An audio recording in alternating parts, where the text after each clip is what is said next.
I don't remember a time when curling wasn't a part of my life. When I wasn't putting in the sweat and hard work to be the best that I can be. Clocking in the time, the effort to practice day in, day out. Curling is more than just a game. It's a family, a community. And when it's time to play, I know I'll be ready. Hardline, supporting hundreds of our next generation athletes.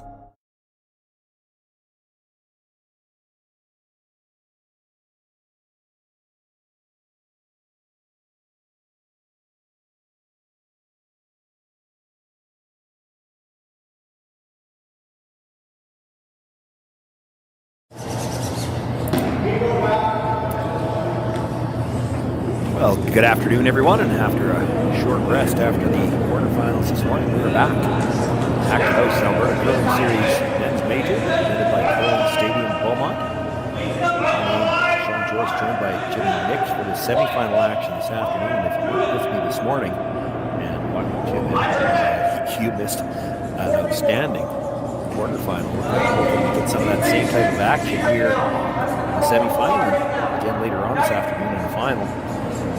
Just underway here in the first end of play. We've got Dustin Kalthoff, Yusuke Morozumi. Here in Cailey, by the seeding. Morozumi team was an A event qualifier, so they have last rock here in the opening end of play, throwing the Yellowstones. Just as we were coming to air, you saw the center guard was thrown first, but no tick zone violation. Guard was put back, Yellowstone. You see in the back corner, that's how it ended up there. Come around, stays just out in the open, back four, and now the lead, Masaki Iwa. He can come down, get the goal inside, it's good. Right on the nose, and just like that, we're underway.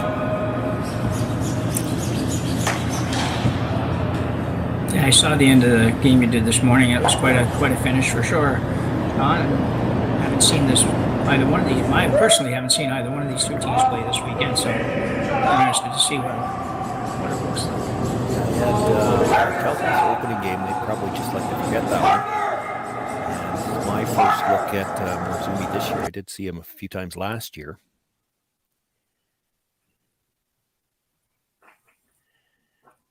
Now, the Kalthoff team has been shorthanded the entire weekend, as far as I know. Josh Height, normally the third on the team, and new to the team this year. I assume busy with harvest. You see that quite a bit now in a lot of the fields. If somebody can't make it, they don't find somebody to play the game with three. I guess partly because usually half the time when they use them on sweeper anyways, but still, it's just the same one every time. It's going to get a little tough sometimes. Yeah. It can be tougher yet earlier in the season too. Is needed a sub, a guy that's not playing himself. Yeah, he hasn't been out throwing any stones yet.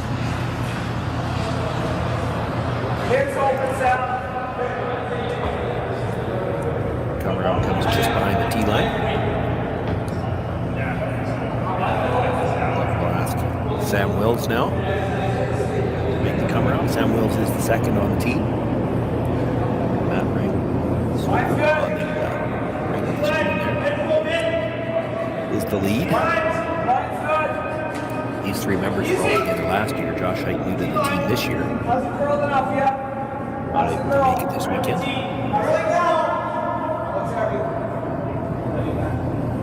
So a little bit more.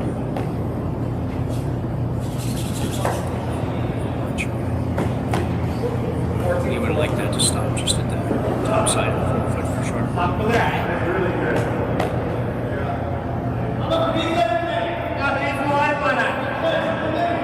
Morozumi does have last rock here in the first end of the play. Probably doesn't want to. That's probably the only hesitation. If you didn't have last rock, you freeze the pocket right away. He's wondering if there's a way to get the play away from him. Good play to hit and roll. That's what they're going to look at, I think. I think that's a shot. It's pretty early. I don't know if Dustin will want to just leave leave this. If you stay out the 8 foot with this, I'm not sure you'll want to just leave it there, or you will make a play on here, certainly. Risky to ignore stones when you don't have last rock, for sure.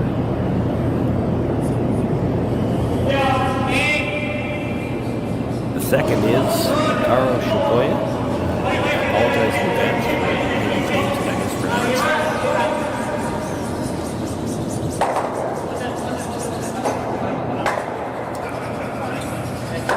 Might hit the catcher, he does. You knew you could have done that. Might have called it. He's got as much separation now as he could, and that's the yellow out from behind that guard. Yeah, if it was the plan, it was a good one. Yeah. Well, you might wonder why would he want the yellow out from behind the guard once behind the tee line. If it was in front of the tee line, he'd have been happy to leave it behind cover. Now for Samuels to make the draw, this is an aggressive call. It is. I was saying the same thing. He's either behind the guard or he's in front of the back, but he can't do both.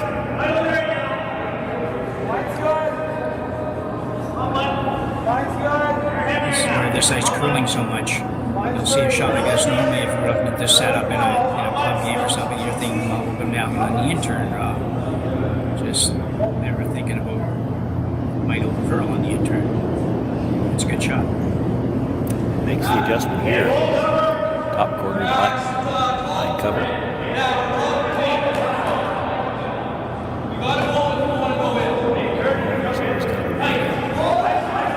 It's a left. so this is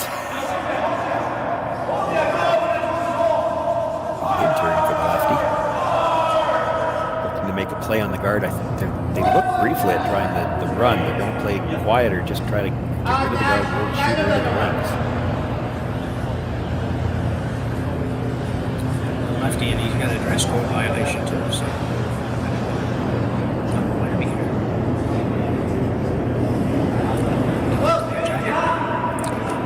I'm thinking it might be an extra jacket. He's got the right pants. Yeah. You get a piece of this? I'll tell you after it goes by. Yep.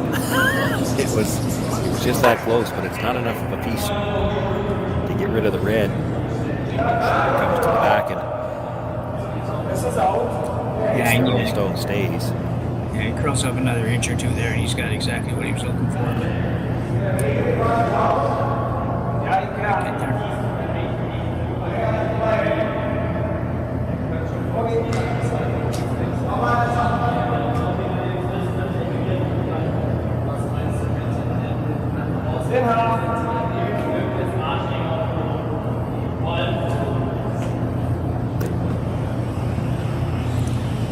Tough sitting one.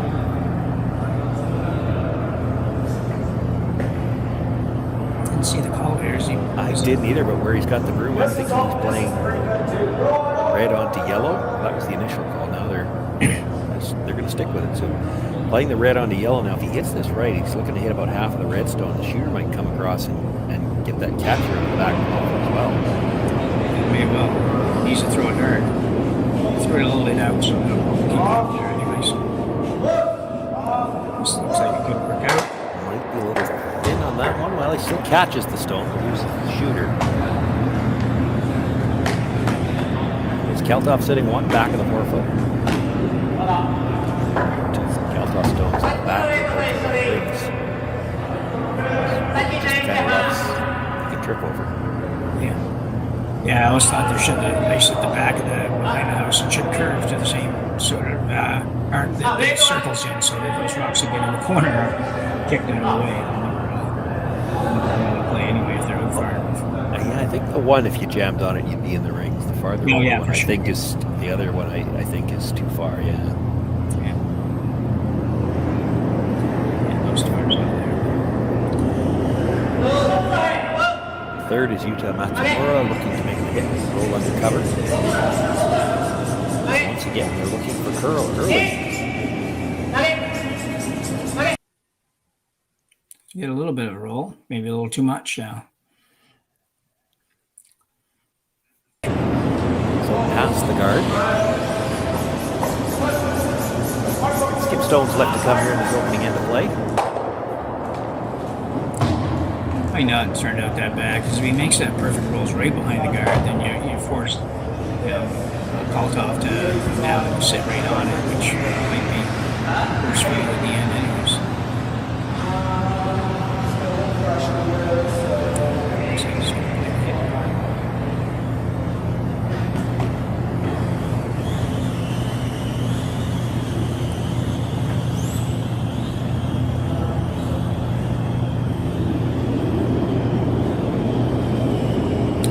To me, the last couple of draws I've been there at, it's teams have sort of counteracted the curl more with throwing it harder than they have with adjusting the ice. I think the curl is gone anywhere from it, but it just looks like that doesn't look like a whole lot of ice for a hit.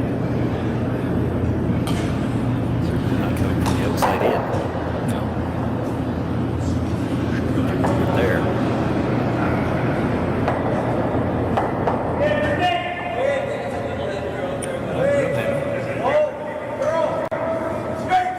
Dustin Kalthoff having history. He's played a lot of doubles, so quite used to jumping up sweeping his own stones as well. Oh, yeah.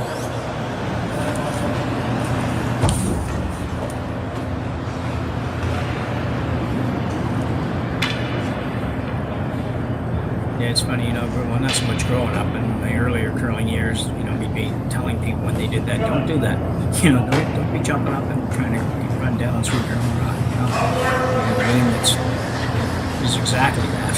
Yeah. Themselves.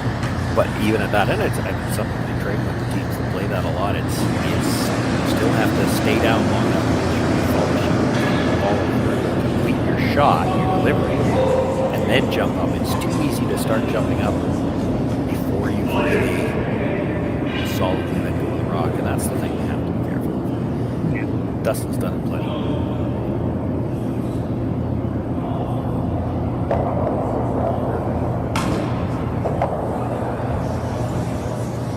Yusuke Morozumi, his first stone now, looking to go behind cover. Needs to be able to generate a deuce here. About the back of the forefoot if he makes the roll. Don't necessarily understand Japanese, but I understand the pointing up hand signal. That's pretty much universal. It means it's got more weight than they intended. Yeah, it's great for him. The hit stays right there.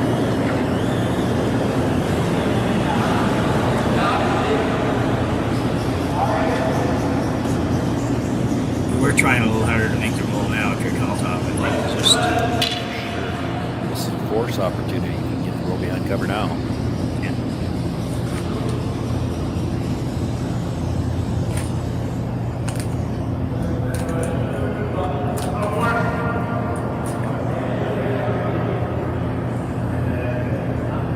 Even if you just roll half, you're Yeah, I think that risky. would be dangerous. So it would be an interesting call, but Japanese. Well, it's a red guard too, so if your foot was coming by to try to pick it out, you pick it up too. This is going to have to curl though.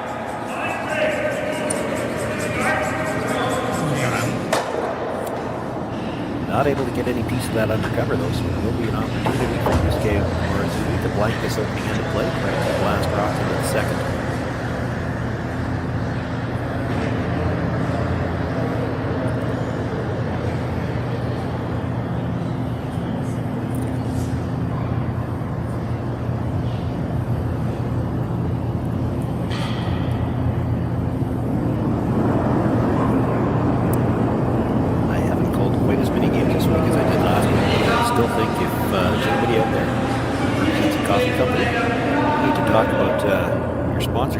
Opportunities for Curling Stadium.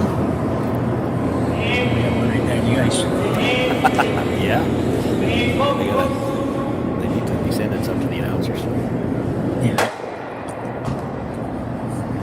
Morozumi makes the hit, rolls the shooter out of play. We've got a blank here in the opening end in this semifinal. Morozumi will continue to have last rock. We'll come back in a second. Handcrafted in Canada, Hardlines Ice Pad has revolutionized curling for over a decade. Engineered with top-tier precision and durability, it is backed by an unmatched 10-year warranty.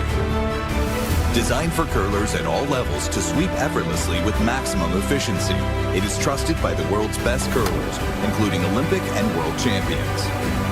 It is quite simply the best broom in the game. Hardline. Join the revolution. Gripper first. Don't forget your brooms. Yep, you got it. Yellow. Come on up. Okay, well, what do you got? You got one, you got two, you got... Just one more throw, please. You make moments like these possible. Calling all curlers, novice to pro. Ashland Curling Supply's patented rotator disc system lets you customize your slider right in the store. Velcro attachments make it easy to find the sliding platform that's right for you. Shop Ashland Curling Supplies, 700 McPhillips, online at ashland.com.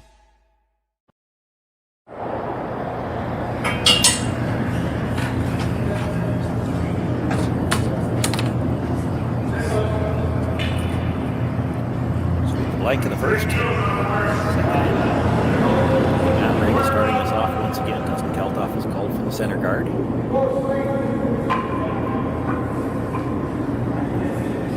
This Kalthoff team actually had to play Thursday night. They played the opening draw.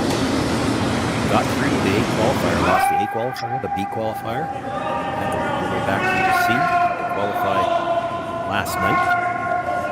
It's interesting.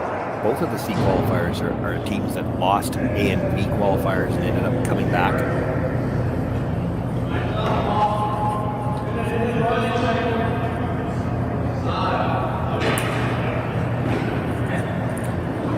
It's always tough to do when you're working your way through C. It's a lot of goals. It's an overabundance of games. There's still a lot of games, and every game you can't afford to give up anything big. So.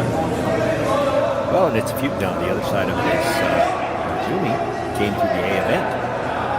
And I believe he had a bye in the first round. I'm not sure that 18 teams, not everybody plays in the first round. I think all three A qualifiers only played 2 games in the first round. He only played 2 games in the first round, so this morning was his 3rd game. The other 2 A qualifiers both lost this morning. And, you know, you wonder how much of that comes from the fact that they haven't seen as many games yet. It's early in the season. They might like to have gotten a couple more anyway. Yeah. Plus, then, Rocks are still curling plenty, but they changed a little bit. If you qualify out of the A, you haven't played a game since Friday night, and you got to go play that quarterfinal Sunday morning. There's been 5 more draws since then. Rocks started this right now. There's a lot of things that go into this. All kinds of things for these players to think about. Pretty heavy, that one. Just glancing over to the score from the other game. We have 2 semifinal games going on right at the moment, and the other one gets started a little bit before us, so they actually are a little ahead on the score sheet. And Trevor Bono picked up 2 in the first 10, and he's 6 at toss sack. So he leads 2-0 after 1 in the other game.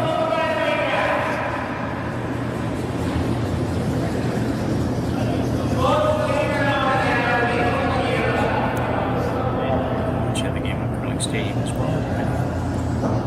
Who are you cheering for? So it's a little deep again.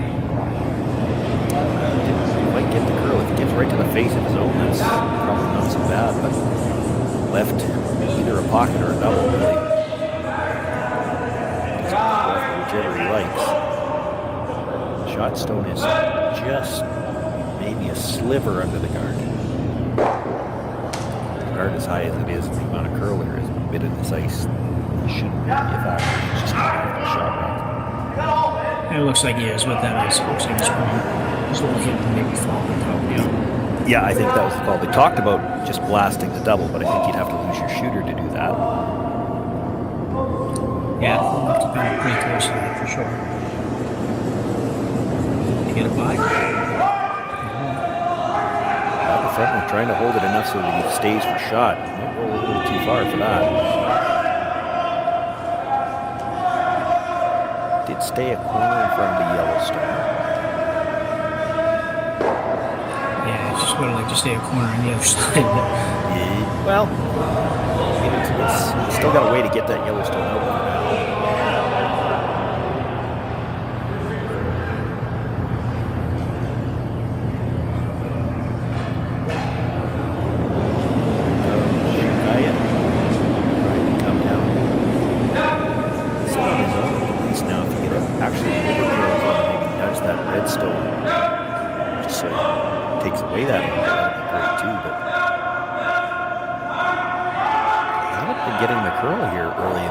Semi-final here again.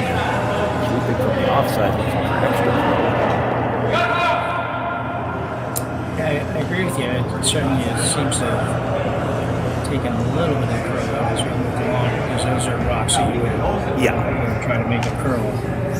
And there's still curling, plenty. But when you've been watching it curl a little bit harder all weekend long, it's just a little bit of adjustment these teams may have to make here. They're starting to straighten up. But I guess this is the 10th draw of the weekend. I'm sure they were conditioned before they start. Starting to straighten up just a little bit. In the run back here. It's close. Got one, catches the second. Dustin Kalthoff ready with the brush, gets the yellow all the way out of the ring. And now it's Kalthoff sitting two behind his own long guard. That was an excellent shot. And to hit it so good that you don't even go out into the open almost at all. It was that much better.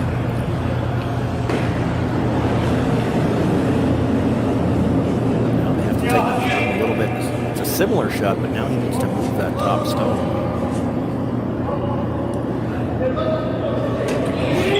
Curl, I think.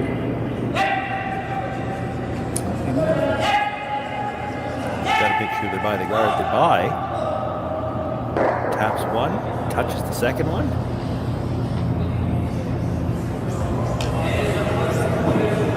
Kalthoff's still sitting two, but that's a really good result. It's a lot more real estate to work with, nothing left in the forefoot. Yeah, it's one of those you look at and say, well, it would have been nice to get something out, but in reality, the setup there's not bad at all here. If you're the Japanese team.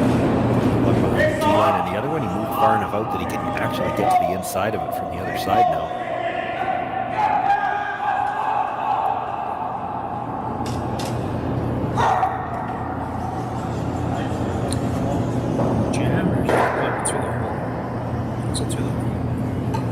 Very good.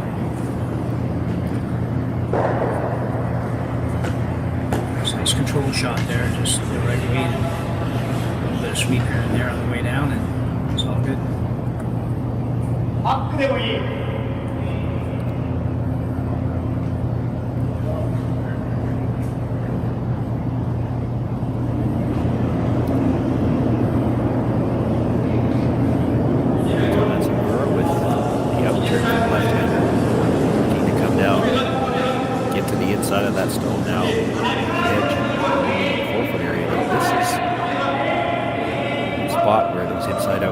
Outside in hits, they weren't getting curl in the first end. This is close. Still not quite as much finish. Not a lot of weight either. He got to the inside of it, but not enough to roll completely undercover. Still a couple of red rocks back there to jam. I got third. Hard to get dead to the nose. Yeah. I see we can pick it. What do you like, Jim? Well, I still like the idea of coming down in the intern and soft weight and move that straight back. I think you can get to there. All weekend long you have been able to, but it looks a little tougher today. Yeah. So you could probably get to it from the out turn too. I wouldn't be able to get it out a little bit to at least sit through. Yeah. I have to think that's probably the dilemma that they're having right now. It looks like it's there. It's been there all weekend. But so far this afternoon, it's hard to be sure. Yeah, I would agree. The guard is obviously, the overhead shot is obviously out there quite a ways, but Yeah. you do have to get to the nose to make it on the intern side. So. Yeah, well, and hitting it wrong from the intern side is dangerous because you put it on a shot rock at the back. You play the out-turn shot from the port. You're never tapping it into a shot rock position. That's what they've ended up deciding to do anyway. Now the scary part here is you tap the yellow and then roll over. You hate to leave a triple. And that is possible. There's be some distance between them. Corner freeze right on that yellow is pretty good too. It's going to be close.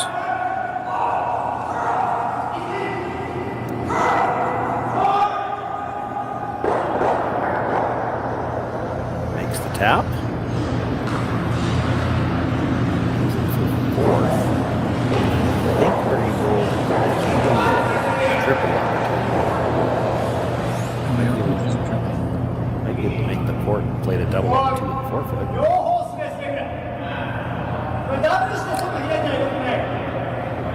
Hard to make a play on that and still make the top of the 8 because you play that double and that's what you see. Morozumi indicating it's probably jamming on that yellow at the back.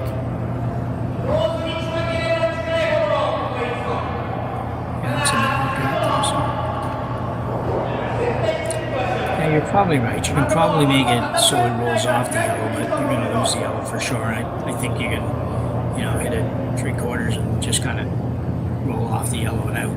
Get rid of both, but that's The port's there definitely to make the double, or at least make contact with the second one. You might not be throwing it that hard. It's just, it's a skinny port. It looks tough from the hacks. Yeah.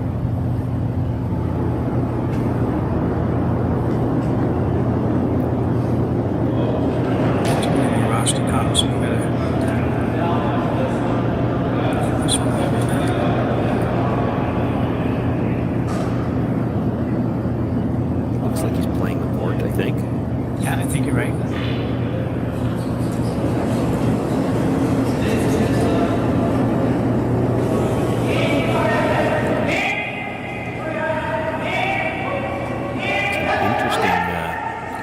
Setup for the lefty with his intern.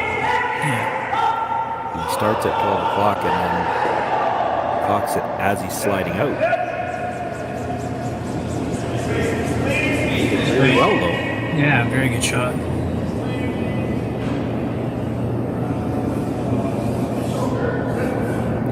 Morozumi sits shot and third.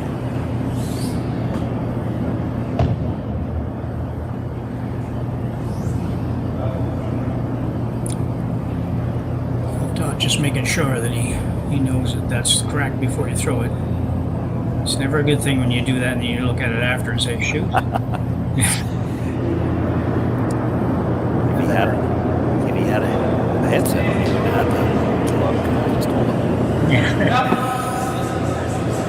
He might not have believed me.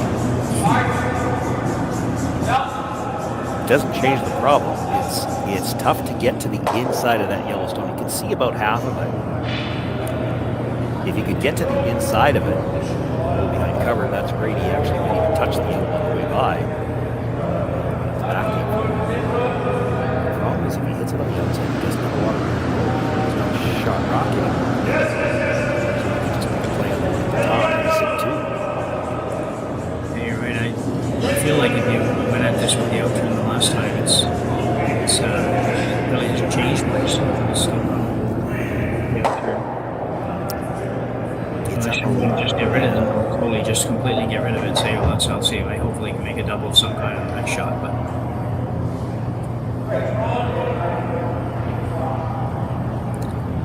just got to be careful here. You can play yourself into a possible 3 here pretty easily.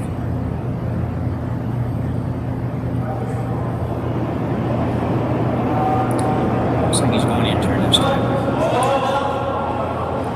And it looks like he's going to take over. Yeah, he's definitely playing enough to kill it. There's the indication from Sam. I want to just roll and hang on the corner, but I think it's important. You got to stay for at least second shot. Yeah.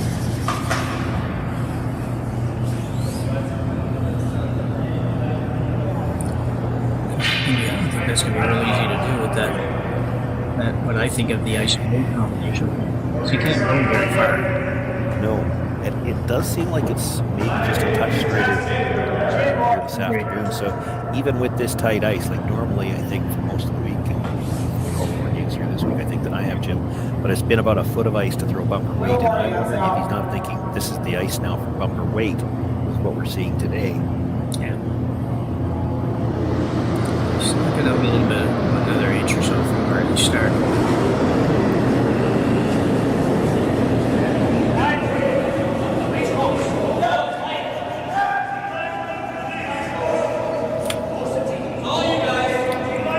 And then you might see him sweep from the offside for some extra curl. He didn't. Probably a little strong for bumper if that's what the weight call was. He hits, rolls the shooter out of play. Yeah. But I think it was definitely a little strong for that shot if you're saving the shooter. It just, no matter what the weight call was, I think that you had to throw something that had a better chance of staying, and that was just a little bit heavy.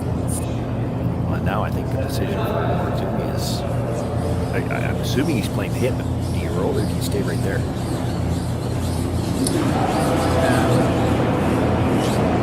Yeah, if you stay right there, I think he's going to play the back and try to roll the high. There's too many rocks back there for him to jam on. Well, and if that's the case, then yeah, you probably want to stay right there because he goes behind. And if you get it, you roll in out here first. Still, Dustin's playing the yellow, trying to roll behind. Then your shooter might be in the way of being able to make any kind of play on it too. Yeah. I think if you're more semi here, I think if you could hit this and roll to the right-hand side as we look at it, would be not a bad spot either. Yeah, maybe depending how far you go.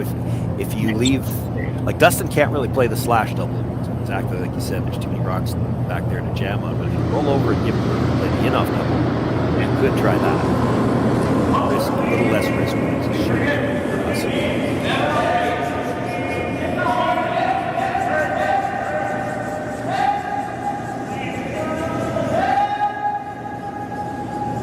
Have to go for line to hold this on the nose. Job by the Brushers, but didn't hold the split center line. If he made the hit and roll off the back one now, the outturn port would be pretty tiny. He's looking at the slash. It's risky. There's a lot of rocks back there to jam on. Yeah, that would be my thinking. Is just we just know we can't take a chance and give it a 3 here. I think so, and I think that if you play that back one, just roll inside a little bit, you can get. There's a lot of spots there that would make it a tough shot for the Japanese team. I don't think they're listening to you. No. This is the only thing they've looked at so far. Like, great shot if you make it. It's just the risk. If you just miss the Yellowstone at the back of the 8-foot, it's jamming pretty solid in that red for 12.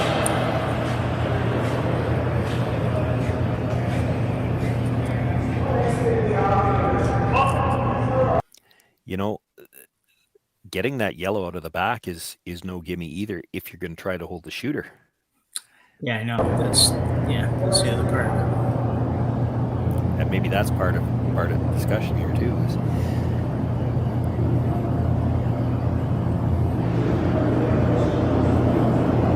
he drawing? I don't know. I don't think I'm looking where he's got the broom and I'm thinking that's a draw.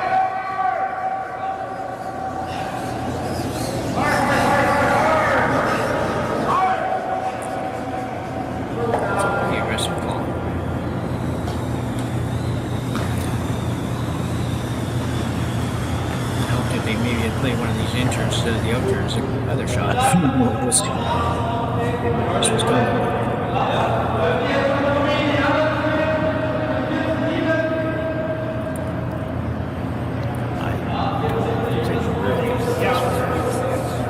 Morozumi's not going to try the run back on the yellow that he just threw for three. Yeah.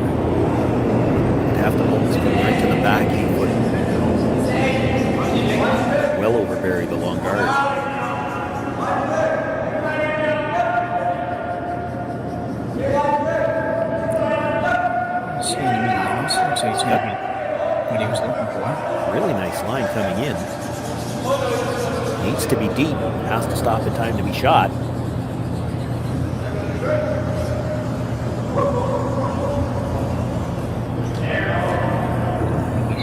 He's number 2 himself. If he's number 2, you play the split on the top one. Yeah.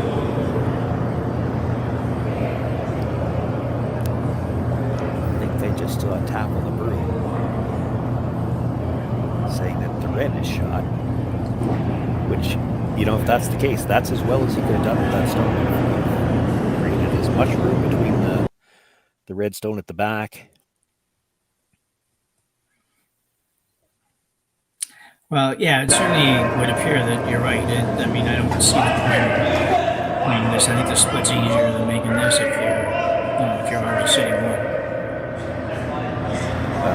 This Joyce is really, or this run back now, 8 feet of space in between those two stones. The run back's not a gimme either by any means.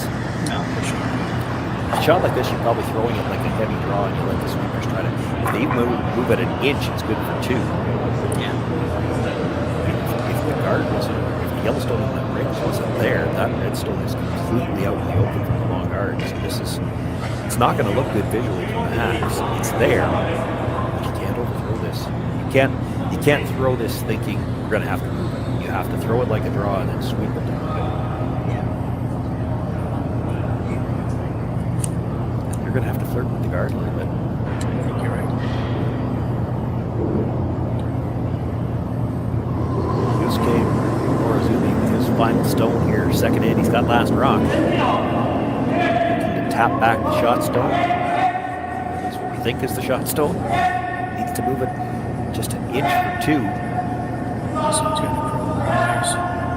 Starting to move now.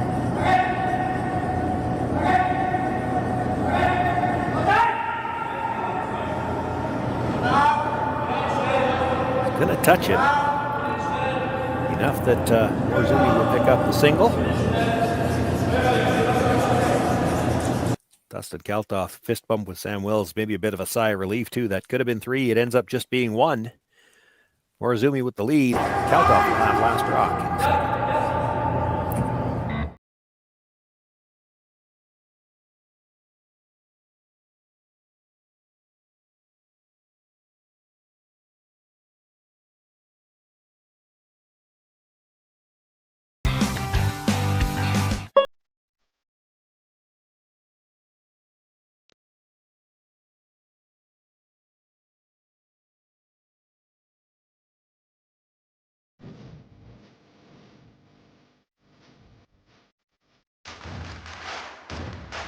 Imagine being able to stream every curling game from every sheet from any event, be it your Wednesday league game, bonspiel, or corporate event.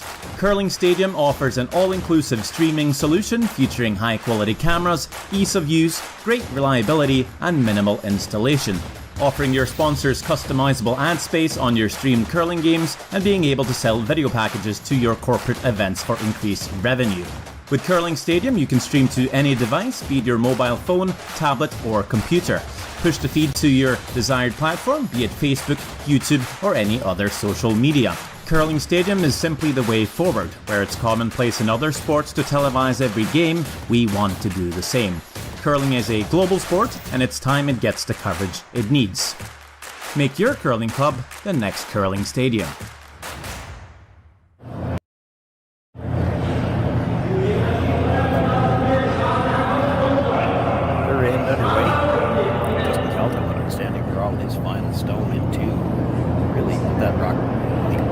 He could. As difficult as he could for Yusuke. He was able to get the single, but no more than that.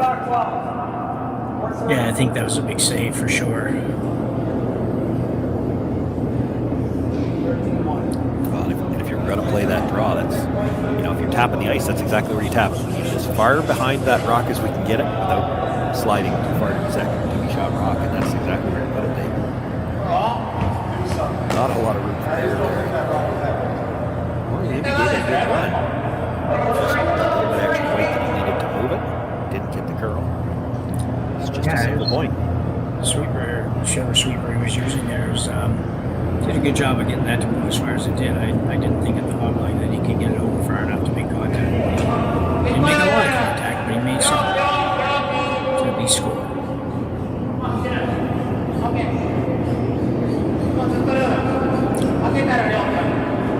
Obviously, the first guard attack for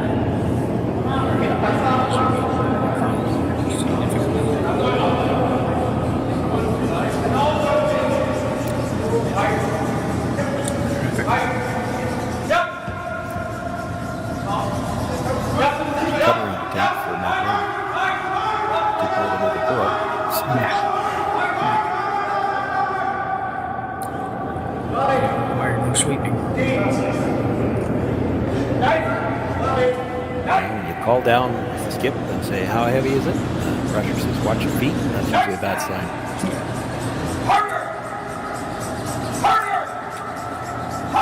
He's going to get this one by that high one or not. He did. I think he did anyway. Sure. I don't think it made contact. No.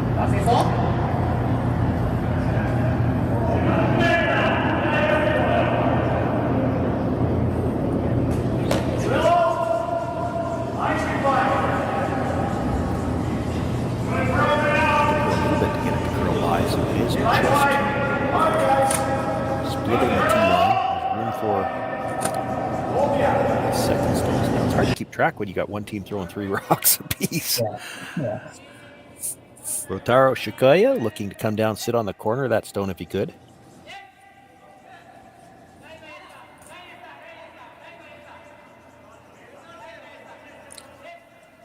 Looks pretty good.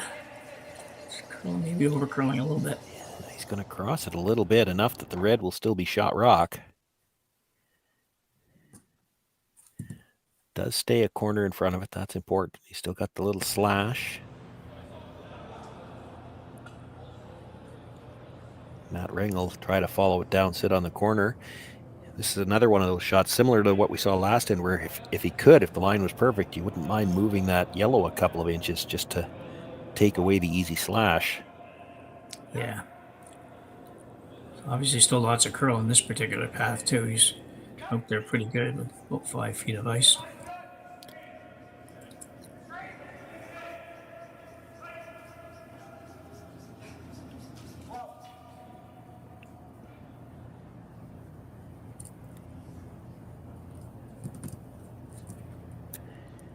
Going to be a little short of the rings. Does protect shot rock, but the little angle is there on the Yellowstone that was thrown last. Yeah. Was that the look? I think the call there, or what he was suggesting, was just nose hit the yellow, get rid of the red, but even then the yellow stays in the open.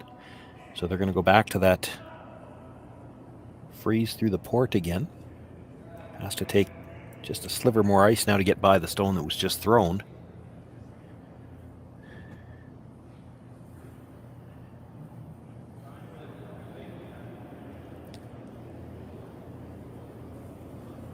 It's a skinny port, but it's lined up in such a way that if you make the port, you're probably right on the red one. Yeah, that's right.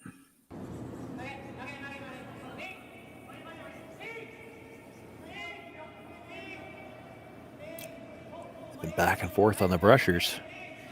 Made the port. And is right on the corner of that red stone.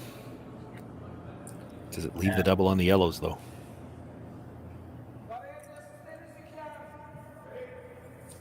Yeah, it was a good throw. And ideally, if he's just a hair lighter, he'd be better off, but still a pretty good throw. If you hit the first one thin enough, I don't think it even touches the red behind it either. No. Straight into the side of the one that was just thrown, and they'll both clear the red stone.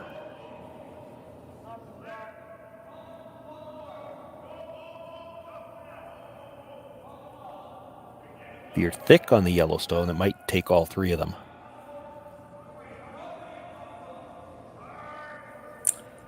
Since given a lot of thought. I don't know what that means. Probably. Well, the only thing I can see is the other shot that might be just as good. If you could get to the inside of the Yellowstone, hit and roll, take out the back red one, forget about the second yellow one, get rid of the backing. Yeah. Roll over in front of it. That works okay too.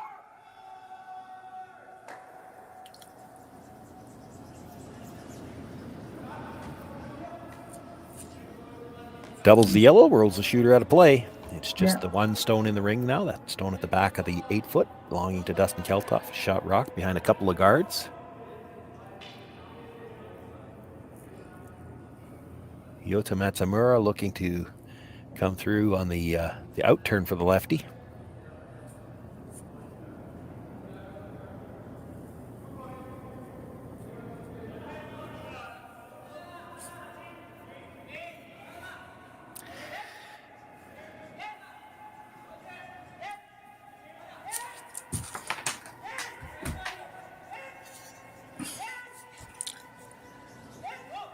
These guys are all making the shot look a lot easier than it looks like to me.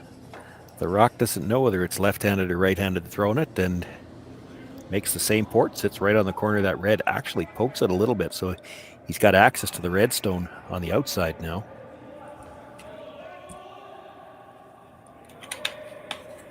I'm not sure what Dustin Kalthoff has left. He can get to it with that same kind of weight through the port. This would be in turn for the right-handers, but he's just going to put it onto the red stone behind it.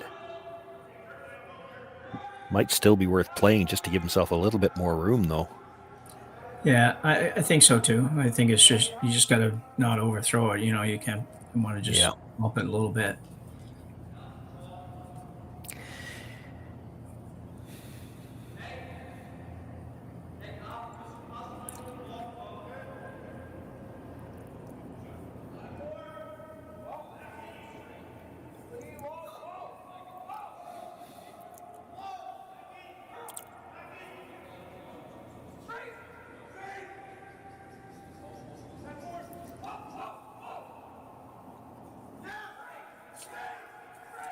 Well, I'll tell you what, that hole's bigger than it looks. Yeah. They've got 3 rocks in a row through there now. Yeah.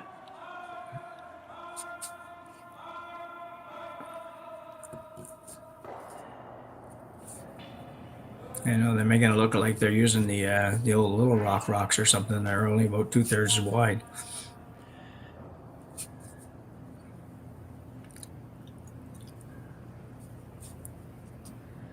Same shot again.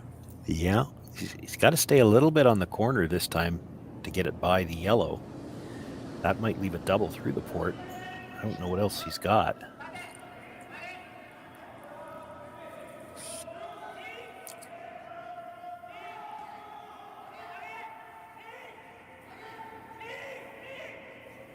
Maybe looking for a thinner piece if they could. They got to get it by the yellow and then maybe roll the shooter behind cover on the other side. That's a pretty just shot. Like that. Yeah, sitting 2. Yeah. Yeah, it was the only way he could make it, right? You know, like if he taps it any thicker, he stays in the port, and it's probably a full weight hit double. Yeah. Throws it quieter, and he gets to the nose. He jams it on the back one, and it would still be shot rock. You think he'll play the run back here? I think so. Run double, maybe run triple, depending on. Yeah, you could get all 3 yellows here. Yeah.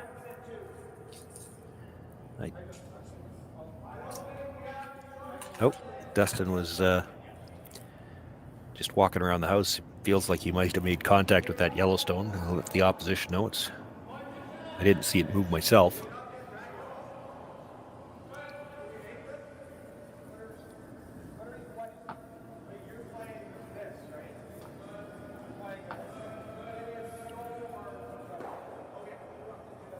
Part of the consideration here, I think, because he talked about the draw as well, playing the draw one more time. Part of the consideration here has to be the fact that, remember, we've got last rock here. It'd be nice to make sure we got room to score. Yeah, I don't. But if you make the triple, you're still alive for 2, I think. I agree. I'm not sure what you get if you make that port. Oh, Dustin's looking at hitting the just straight peel, come to the side of the other guard, maybe carry into the rings that way. It's not a terrible call. forces them to replace the guard. There's a double available in the rings if you don't replace the guard. Yeah. That might have been the plan B too. He might be looking at, let's try to make the run.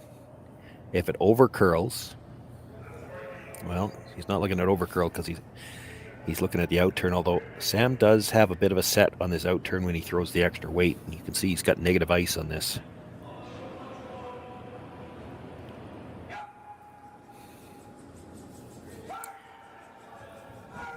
Don't know if he got the set on that one. It's not the side he wanted to hit it on. He's going to drive it towards the red at the back. Yeah, I don't completely understand exactly where he was trying to hit that. My guess, and it's just based on the fact that I know these guys as well as any of the teams here, because they're a Saskatchewan-based team, I've seen them a lot, is that usually when Sam throws that up weight, on the out turn in particular, he's got a bit of a set, and really it didn't look like he did on that one. He let that one go pretty clean, and they might have iced it for the set and then didn't get it. Still, he was still trying to hit that a little bit on the right-hand side. On the other side, yeah. That's actually the only thing I saw. I didn't really see another option on the. No, there was no good option on the side they hit it on, yeah. Having said that, there weren't many that were quite as bad as what it did. To pick that red out without killing the yellow back there, that's a little unlucky. Yeah. If you make them all go away, you've probably still got a shot at the blank. That's probably out the window now.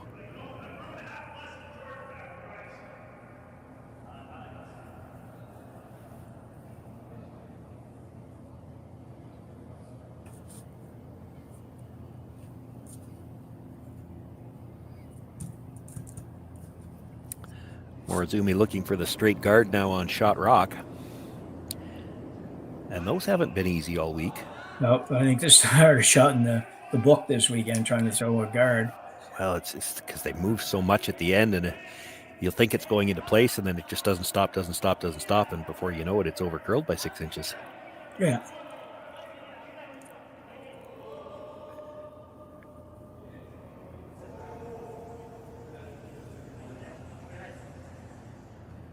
Stop just in time.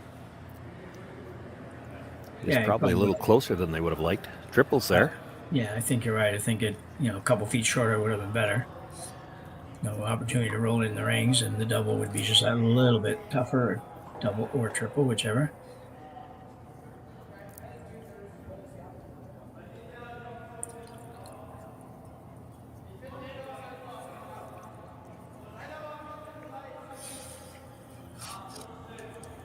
So he could hit it right on the nose and get the double of the two on the center line. That still leaves his shooter in a spot where he probably doesn't want it. If he's across the face a little bit, if he catches two of them, it's pretty hard to miss the third one.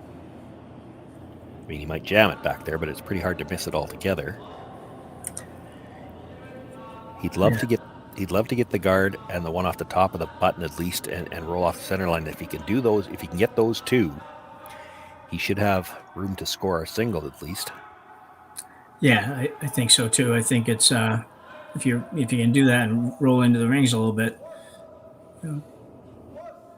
Japan team might Japanese close. Team might decide 1, 2, 3. Wow, and got a spin at the end. I don't know if that's in or not. Either way, pretty darn good shot.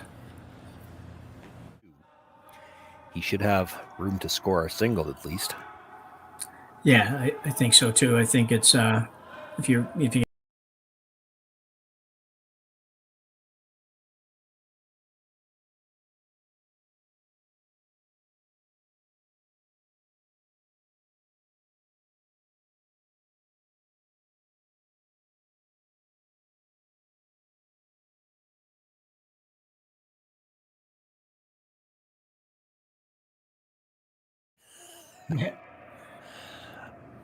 I think they must have decided if it's not on, it's too close to leave it. I can't imagine they're playing the draw from out there. So this is the hit and try to roll under cover.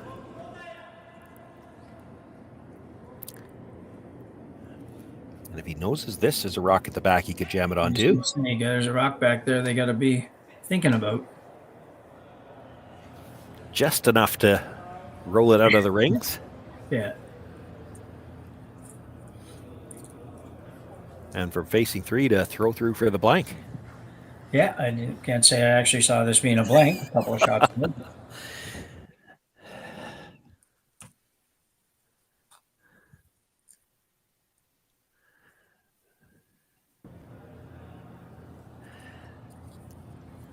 Well, Dustin Kalthoff already in this game has made a couple of what we have to call game savers. He made the outstanding draw to the back of the 8-foot last end, had to stay for shot, had to get some separation. It held Morozumi to 1 last end when it could have been 3. That's right. Gets the triple with his first one here. It's a throw through for the blank.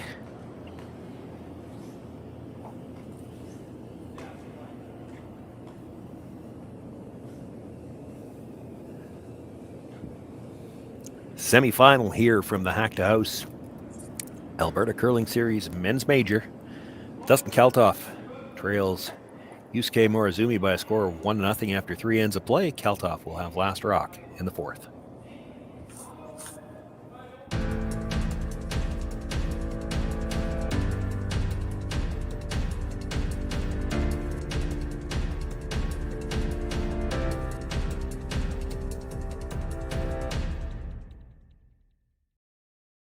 I don't remember a time when curling wasn't a part of my life. When I wasn't putting in the sweat and hard work to be the best that I can be.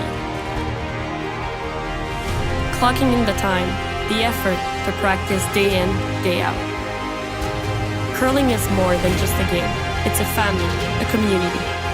And when it's time to play, I know I'll be ready. Hardline, supporting hundreds of our next generation athletes. Calling all curlers, novice to pro.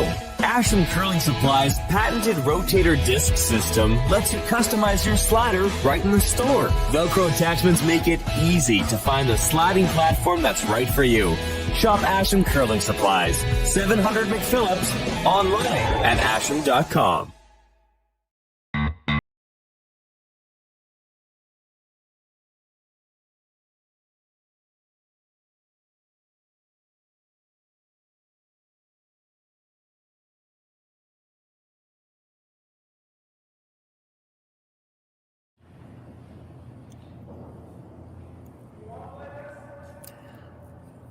Well, a lot of great shots here already through 3 ends and only 1 point on the board. It's got nothing to do with a lack of action.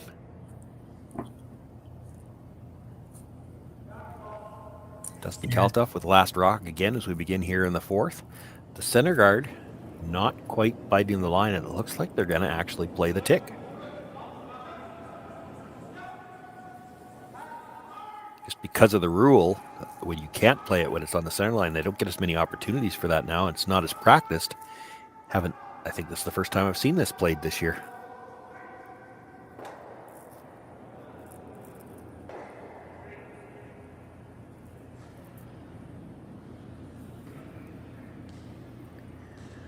Now, not only is it a tick shot, they got to keep in mind that it's in the free guard zone and just hangs on at the back of the playing surface. It's out of the rings, still biting the back line, so it's in play. That is a legal shot. And now the stone that the shooter, I think, is in the no tick zone. Yeah, that's true. I think the Japanese skip at the back there, I don't know that he really thought hard enough on that. He wasn't going that hard on that rock, and actually Dustin got it back that far and then realized I don't want to actually have it go out. So it was kind of interesting how that little bit of sweep action at the back of that was happened there. Gave up on it a little too soon. Yeah. In our other semifinal now, 6-10 Totsack leads 4-3 over Trevor Beaumont after 4 ends of play. A couple of deuces in the 2nd and the 4th for 6-10, and a 2 and a 1 in the 1st and 3rd for Beaumont.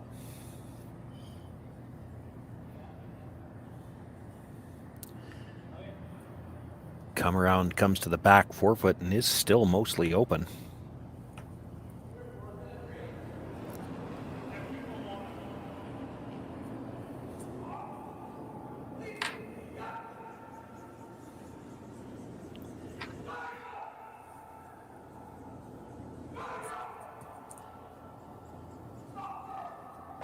think the call was to make the hit and roll away from it. Got tight by the guard, so they look for the roll underneath. It pretty much stays right there. Maybe gets a sliver more undercover.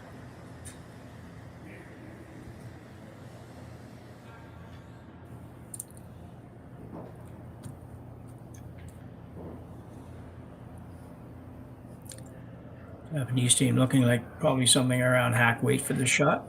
Yeah, I saw him hit the bottom of his foot with the broom. Some things don't need a language. Usually anything on the foot is hack weight. Yeah.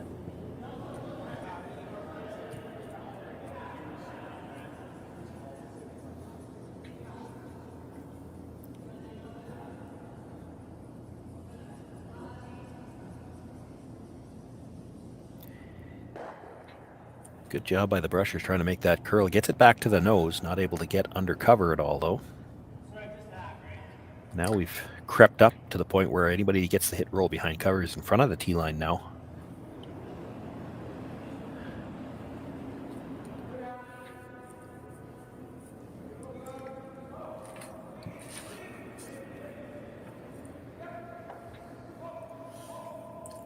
Need just a little less weight than Morozumi's team played that one.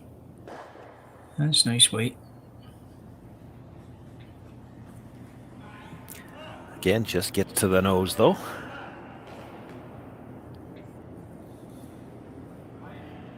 Shikoya will have the chance to get to the inside once again. First team that gets this inside roll is going to be in a powerful position in this end. Well, unless they exchange hits 4 more times, and then the run back is going to be pretty short. Yeah. It's a little tougher too as that rock moves ahead, because it's just there's less room for the rock to curl past the guard. And they're not flirting with the guard at all. In fact, this one's in danger of jamming onto that Yellowstone that's just hanging in back there. It does. Still manages to get it out of the 12-foot, though. Yeah, fortunate. That might not have ended up coming into play at some point, but it may well have too. It would have been a good second counter for the Kalthoff team if they chose to remove the yellow.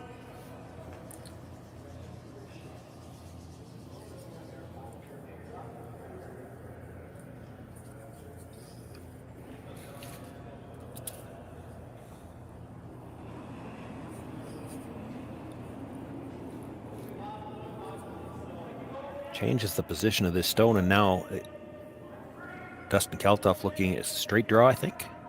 Yeah, he's playing the draw. I have a little trouble following his strategy. He's just jumping around a little bit, but nothing. And his team seems to be buying in on it all, so that's good. It's the even end, and it is his own guard he's coming around. I think probably part of what factored into this one is with that rock rolling over like that. To roll back behind the cover now, well, you would have ended up behind the tee line, but he did that with the draw anyway. Yeah.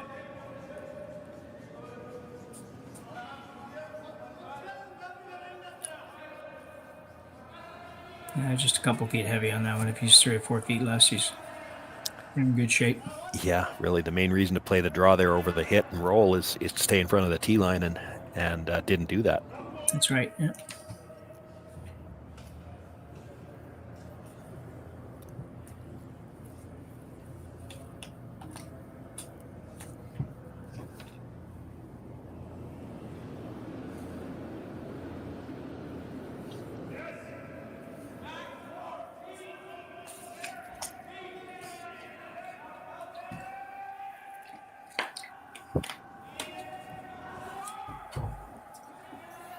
Looking to follow that stone down, sit right on the corner if they could.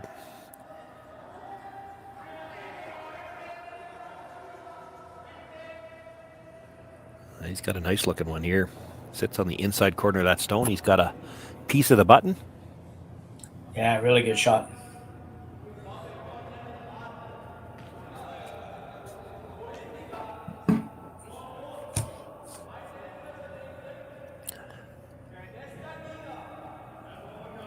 Kalthoff looking at the hit on the stone at the edge of the 8-foot. It's very flat. He's going to have to throw some weight here, try to come across. I don't know if he can kill the second stone, but if he could move it, well, even 6 to 8 inches just to get it off that corner of the red stone. Yeah, I think that would be... Nose hit, I think. Maybe a little outside the nose. That's that little set that I was talking about that he didn't get last time.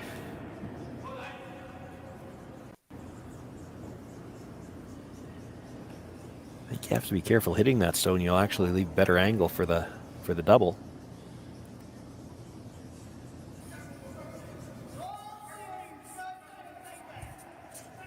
I'm not sure you want to nose hit this. No, I don't know that they're convinced either.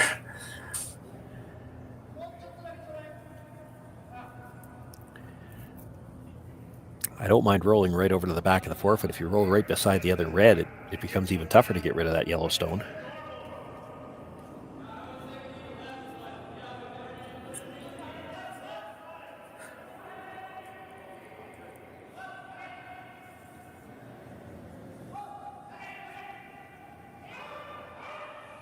Pretty close to the nose here, too.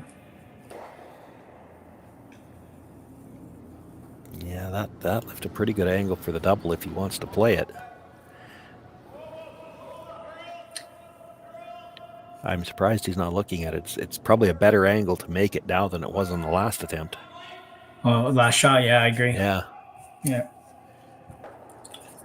Yeah, last shot you had to have that rocket weight that he threw, but you had to hit it almost 3/4 or better to jump it over there and move anything. But what he might be thinking is if you can come down with the in-turn, come to the face of the yellow, just break the existing freeze that's there, that double will still be there later, and it could be for as many as 3.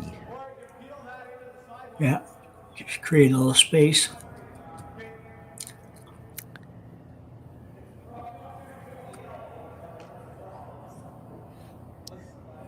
Looking at the run now also, I don't see anything good with that.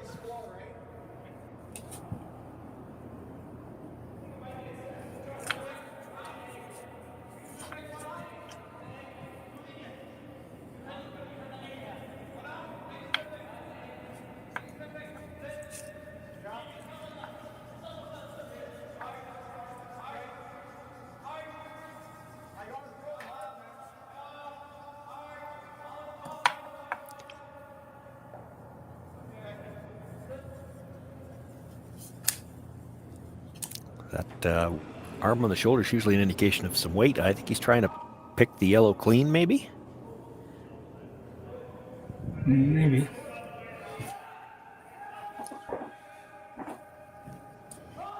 That's a pretty tough shot. But he did it, more or less. Yeah, he's well, you know, he opened up a little bit more room. He's going to have more room to score now, but it's looking like a force now. Yeah, I agree. It looks like a force, but I do also agree. I think he given himself a little bit more room to work. Morozumi will have to look to play to roll away from the guard. He doesn't want to roll under now, or Dustin will play the freeze. That's right. Dustin will get one chance to play the come around if he can bury one. Basically, where Morozumi's looking at coming himself, he could still have a chance for 2 here. He sort of tapped and rolled behind the guard. I'm like you. I don't think that makes any sense really to try to roll that way. Yeah. You just hit it on the nose or even a little bit on the outside. Just stay there, and Dustin will have to make a decision whether or not he wants to ignore all that and go around, which he may well do. If you stay in the rings, he's coming around, and that's why I'm thinking you probably want to roll away a little bit here. If he's halfway around, you don't want to leave it back there in a spot where you'd have to risk jamming it. Well, exactly. Yeah, that's why I don't. You think ahead a little bit. I think it doesn't make sense to roll behind. If you roll to behind the guard, you give Dustin too many choices. He could bury one top of the forefoot. He's still going to have his chance for 2. Now your rock at the back of the 8 doesn't help you. If he comes back to the stone at the back of the 8, you follow it down. He's still going to have that double off the side one for 2. That's right.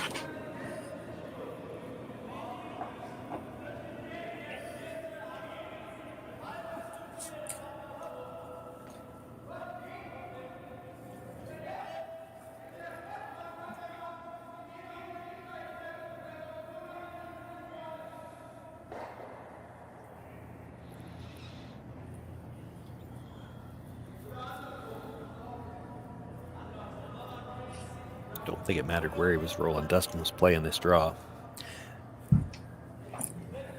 Yeah, I think you're right. Sheer guard. This is your chance for 2. Get around to the top of the 4-foot behind cover.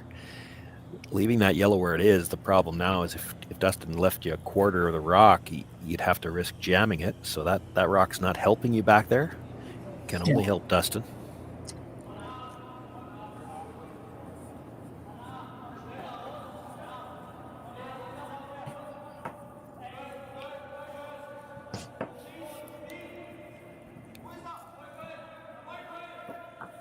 Now, if Dustin doesn't make the draw, you have a chance to sit 3, then you'll be happy that it's biting the 4-foot, but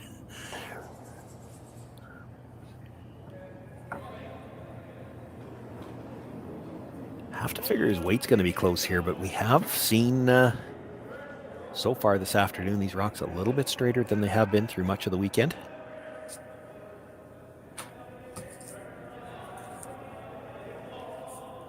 Waiting for it to curl. It's moving now. Dustin had come down to join the brush, trying to help it.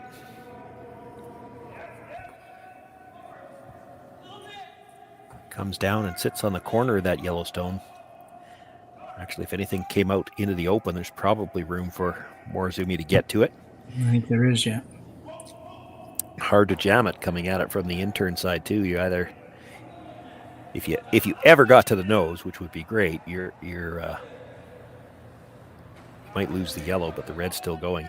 You'd love to get to the nose if you could. Then you're biting a corner of the button. Yeah, you got to make sure you get rid of it. And you make sure it's 2 at the end of the day and move on to the next one. But I think Dustin and the boys, I think that, they didn't do a lot at the end of that, but they probably didn't need to go back quite that far. You know, they let that rock stop 12 inches shorter than that. You didn't need to have it curl that much. Yeah, so it would curl a little bit less and just be that tiny little bit higher. So there's no other thing that happens is not drawing. You leave it higher and leave that much sticking out on the other side, it's hard for him to make a play on it because he could jam it. This over curled and too deep. I'm sure they were thinking they just wanted to make sure that they got it to the back one, but I don't think you had to necessarily get right to the back one. He's not throwing a ton of weight at this with that much ice. Could hit about 3/4, pass it by the yellow, maybe sit 3. If he gets to the nose, he's got to have enough weight to get the red out off the yellow. They're on the brush right away. Looked like he got that started. I don't think this is getting by. No. And he's probably putting it into the ring somewhere. He's going to get away with it, but... Yeah, that was probably the worst throw that we've seen him throw today. It wasn't probably not enough weight either. Like, you look at where he tapped that stone to. Yeah. I don't think he's getting the red out if he hits it. Yeah, he just over finessed that one, I think.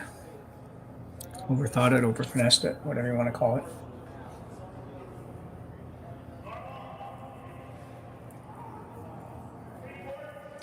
Because even the straight pick there wouldn't have been a bad shot for... Yeah, no, for sure. Yeah. It gets the force. As it is, Dustin Kalthoff needs to throw the same draw he just threw. Needs any bite of the 4-foot. We'll give him 2 points. He'll take the lead here after 4 ends of play. Pretty good with draw weight. I think this will be no problem.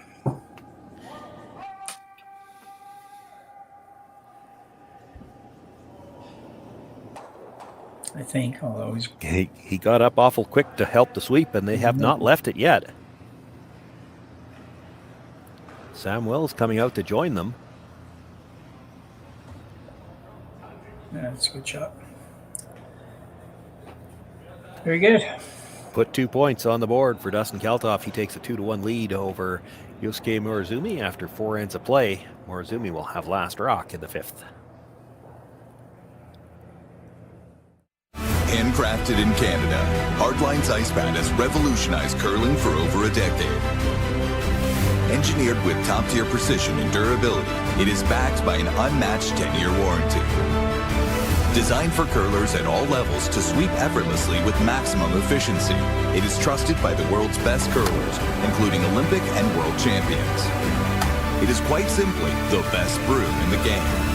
Hardline. Join the revolution.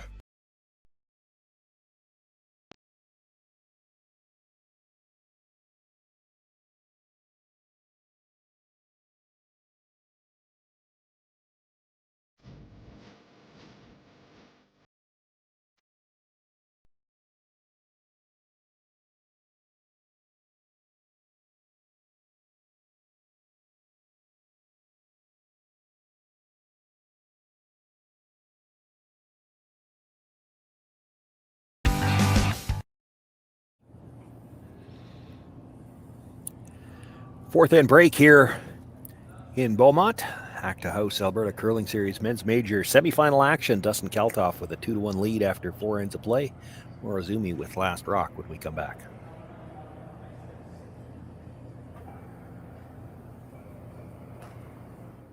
Handcrafted in Canada, Hardline's ice pad has revolutionized curling for over a decade. Engineered with top-tier precision and durability, it is backed by an unmatched 10-year warranty. Designed for curlers at all levels to sweep effortlessly with maximum efficiency, it is trusted by the world's best curlers, including Olympic and world champions. It is quite simply the best broom in the game. Hardline. Join the revolution. Gripper first. Don't forget the brooms. Yep, you got it. Yellow. Come on up. Okay, well, what do you got? You got 1, you got 2, yeah. Just one more throw, please. You make moments like these possible. Calling all curlers, novice to pro. Ashland Curling Supply's patented rotator disc system lets you customize your slider right in the store. Velcro attachments make it easy to find the sliding platform that's right for you. Shop Ashland Curling Supplies, 700 McPhillips, online at ashland.com.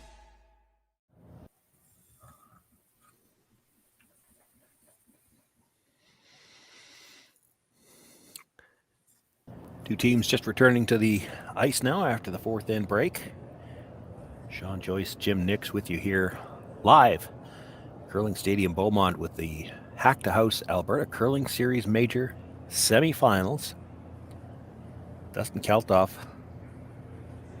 has made a couple of game savers early in the game and now picks up his deuce. Nice draw on his first. Duplicated it with his second. He's got the lead for the first time in the game. Morozumi will have last rock as we begin play here in the fifth end.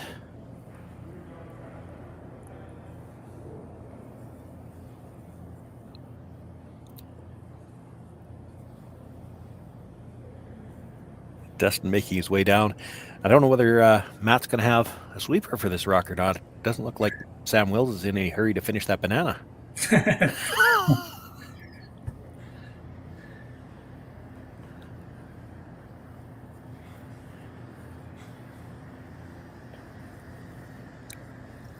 And this, from all indications so far, has been one of the toughest shots of the weekend. Have the center guard split the center line.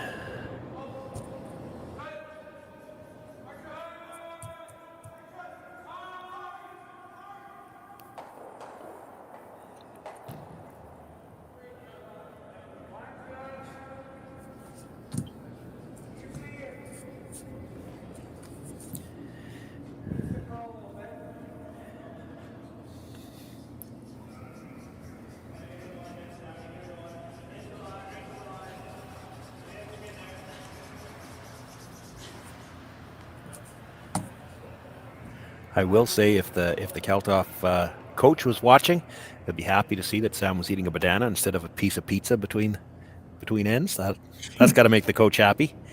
Yeah. And they get the center guard up, splitting the line. Morozumi calling for the corner guard.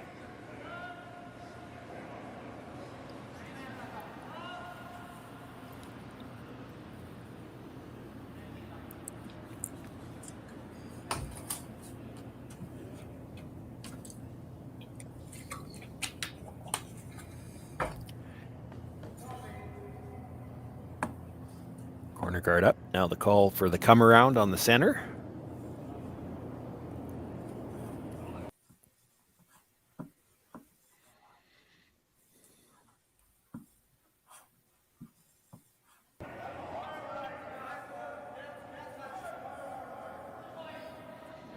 Nothing out of the brush so far. It's a long ways out there.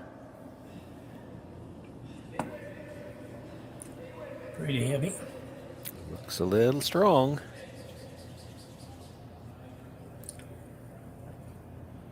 All the way through the back.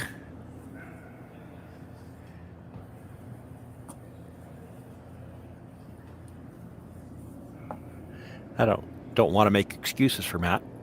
Having said that, I'm gonna.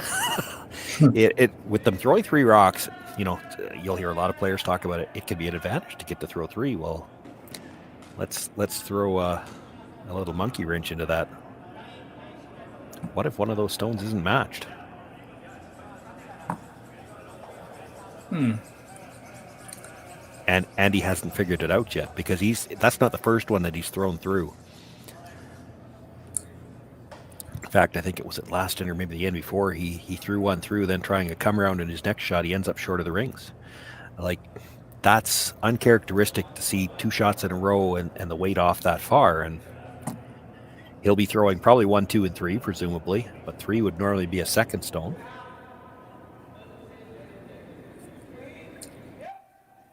Yeah, it's an interesting thought. The other side of it, I guess, is you figure you're going to throw 3. It just gives you a little bit more time to figure it out. But at the same time, it's pretty odd to see that. That's and they were also both were quite heavy. They weren't. Yeah, well, they're all the way through the rings and out of play. Yeah.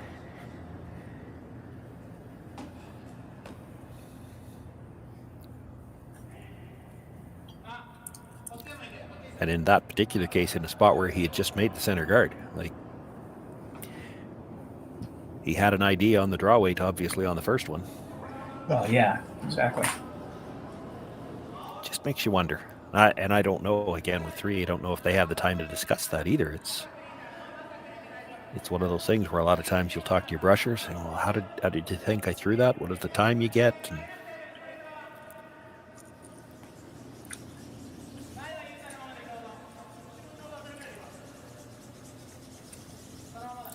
looking to bring this right down to that stone at the back of the 12. And he will sit right on the corner. Actually could have stood to curl a little bit more, but it is shot rock. It's on the corner.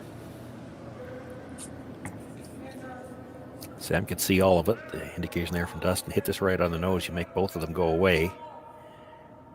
Try to keep the shooter there.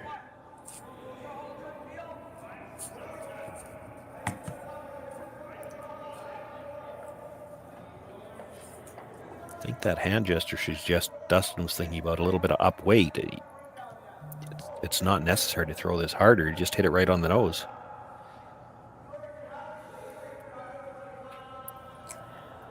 Unless he's thinking they're more comfortable throwing the out turn here, and that could be. Because of where the guard is, if you're going to throw the out turn, you pretty much got to put the broom inside the rock.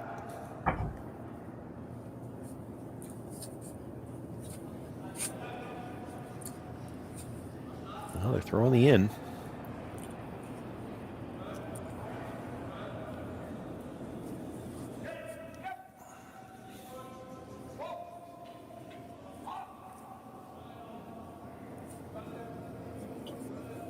Makes the hit, does get it right on the nose.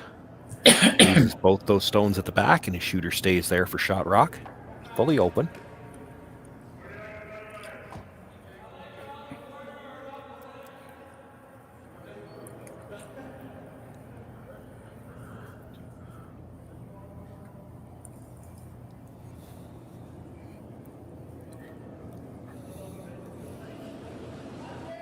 Looks like the same call here.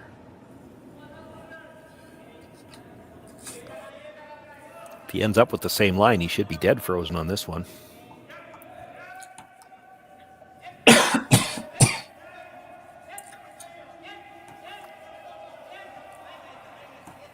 Having to go a little bit just to hold the line. He will come down, just crosses it a hair, taps it back about a foot. Morozumi sitting 1. There's room to pick it out.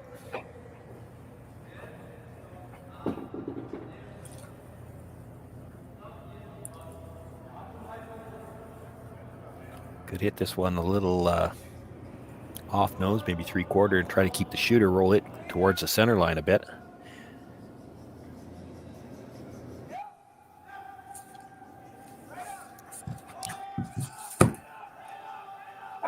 Looks like they're playing the straight pick.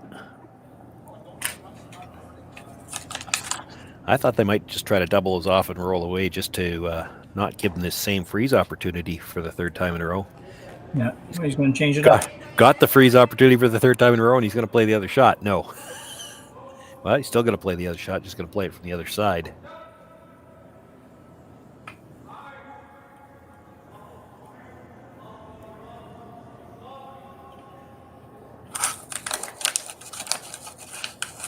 This surprises me a little bit.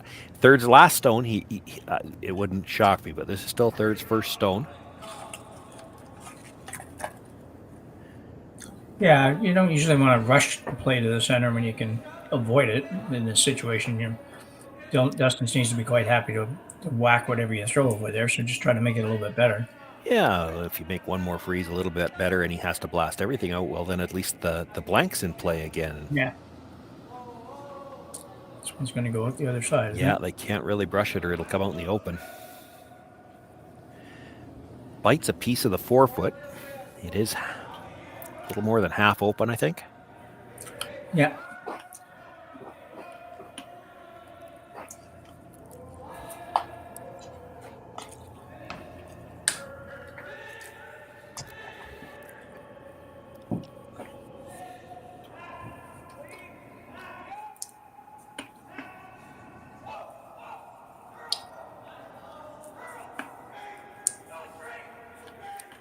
They were on the brush early, but now looking like it needs to curl. Makes the hit, comes across, and does sit at the edge of the 8-foot. Actually, probably makes this corner draw look a little bit more appealing again.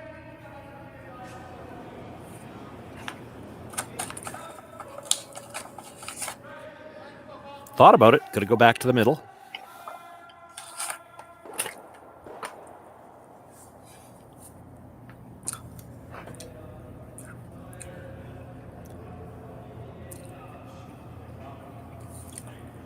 I think if you played this the shot before, it makes some sense to play it again. And nothing's really changed over there except they have 2 rocks now instead of 1. But yeah, had it rolled just a hair further, it'd be kind of like a double wide target right there. It really, they're still overlapped enough. You're only freezing to 1, and you can probably still blast it out. Yeah. Boy, it wouldn't have had to roll much further though, and it's almost like a pocket over there. And this one's going to be a little nicer. Yeah. Very good.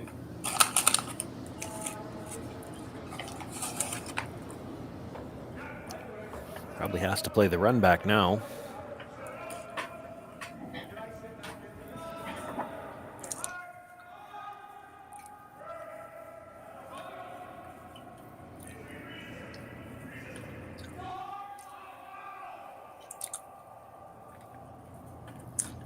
Skip stones to come here in the 5th end. Dustin Kalthoff making his way down to the hacks to throw his first.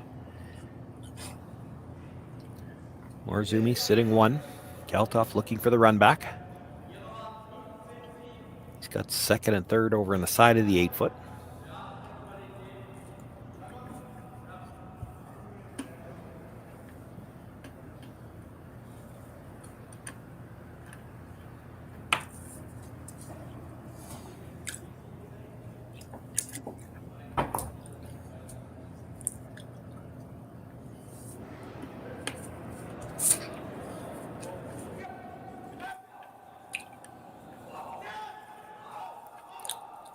Looks pretty good. Posts on the run. Quite greedy. Greedy would have been to ask to stick that, and it just rolls it out of play. The shooter off the center line by a couple of inches now.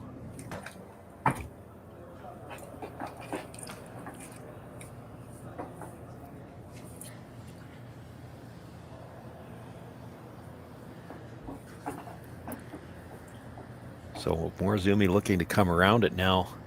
Now with it being that little bit off center line, I'm as much thinking out loud here as asking you, Jim, trying to decide myself. Do you really want to be dead buried here, or would you leave him a corner? Yeah, Because there's two reds over there to jam on if you make him play at the corner. It's a little Yeah. off the line now. It's a thought anyway. Yeah, I agree. You could certainly leave a quarter of a rock or something like that, or a third of a rock, and see if you can tempt them into going after it that way. It's something the third's going to have to be aware of, right? Because if you're staying high up in the rings, you might be better off to leave a corner so that he has to risk jamming it, because high up in the rings, the run back's a little shorter. If you're by the tee line, you're probably going to want to dead bury it. So I think you could flip back to the shot you played all along and play the intern freeze to the ones on the wings. And you could. That red guard's almost in the way now. Yeah, it did roll over. Close, yeah.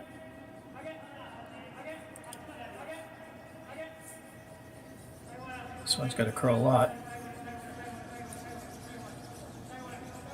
I don't think that's going to be a problem. I'd be tempted to stop sweeping before you put it behind the tee line. I don't know if you want it back that far. No, I think you're right.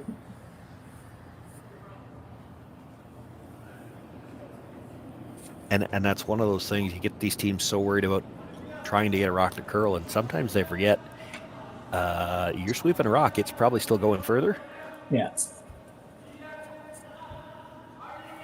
I know there are some theories that you can make a rock slow down. I haven't seen it done yet.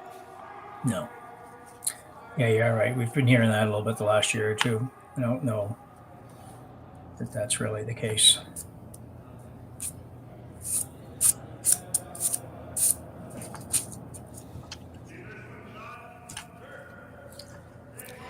Well, he's left Dustin Kalthoff room to follow that down if he could sit on the face.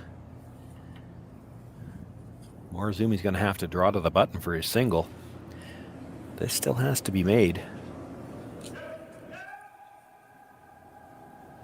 Can't afford to be strong here. If he's strong, probably doesn't get the line and could bump out into the open. It would be a shot for two. Yeah.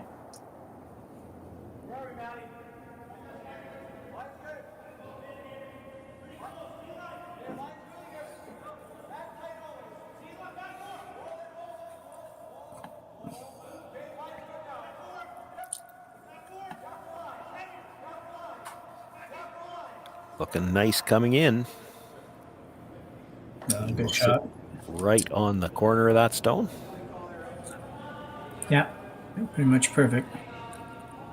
He's left him the whole button to try to get his single.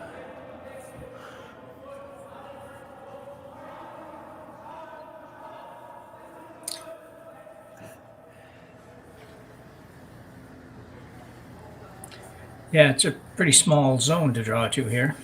It is. You have a little bit of backing maybe, but you better not count on it. Well, if it curls that far, I mean, he's taken ice to get straight to split center, so there is the possibility if he's warm with this line that he doesn't ever get to the backing. Yeah, and I know they probably don't throw it the same, but Dustin had probably a foot at least less than that for the shot he just threw, which sounds like about the right amount to get to the button versus over the button, past the button. He's icing this for cold draw all the way. Yeah.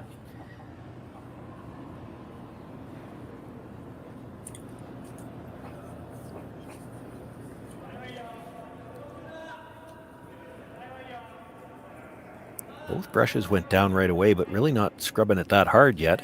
Just a clean. Line looks to be coming nice. The weight's got to be close.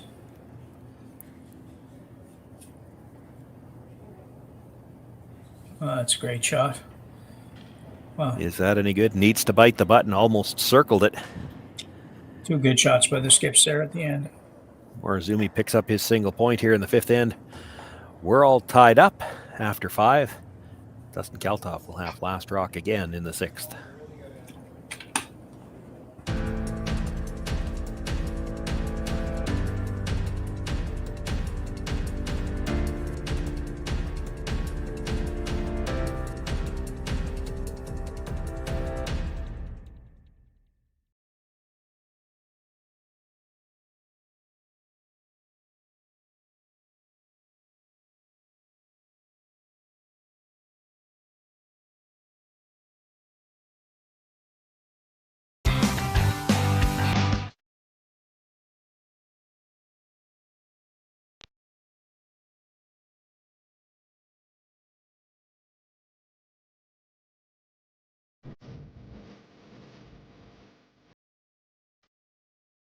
I don't remember a time when curling wasn't a part of my life.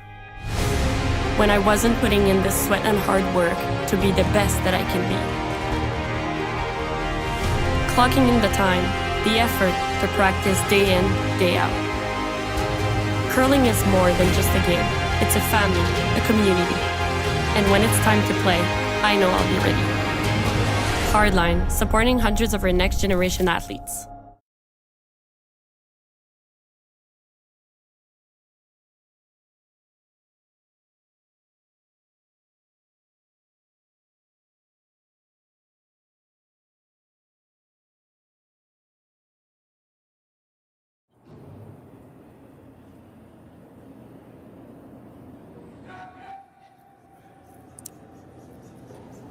Sixth end just underway. Shawn, Joyce, Jim Nix with you here from the Hack2House Alberta Curling Series Men's Major. Curling Stadium, Beaumont.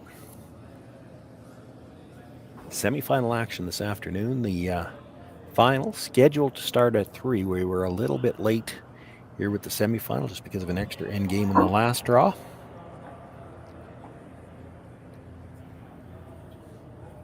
But if you stay with us, you'll catch all the action.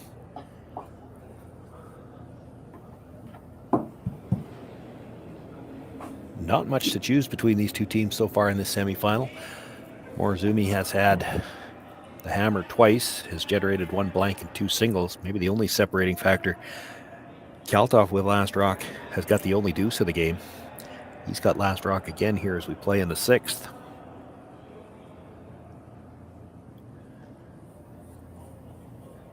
Yeah, and that deuce kind of came out of nowhere. That was didn't look like it was leading to that for most of the end.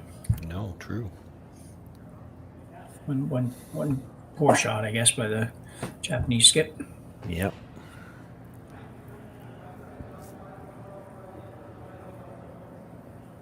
Come around attempt on the center guard comes to the back of the button and actually into the open on the other side.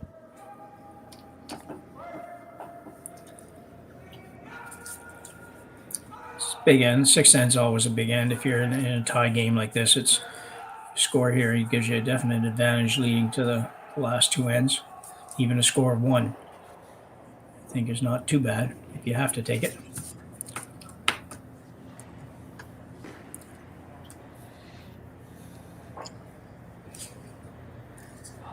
.610 Totsak stole one in the 5th end in the other game to take a 5-3 lead over Trevor Bono, going into the 6th end, or they might be well into the 6th end, but in the 6th end either way.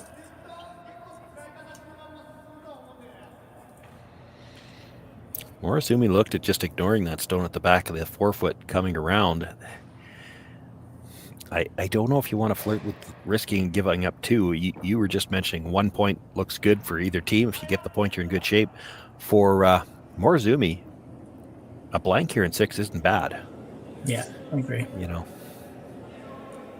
Dustin Kalthoff with last rock in the even end is probably going to be a little bit more aggressive here. He's okay with scoring 1. He'll try to score his 2. So I don't know if you want to be ignoring a stone in the back of the forefoot. And this might have been something he got talked into from the other end. They're going to make a play on that stone. Hits, stays right there.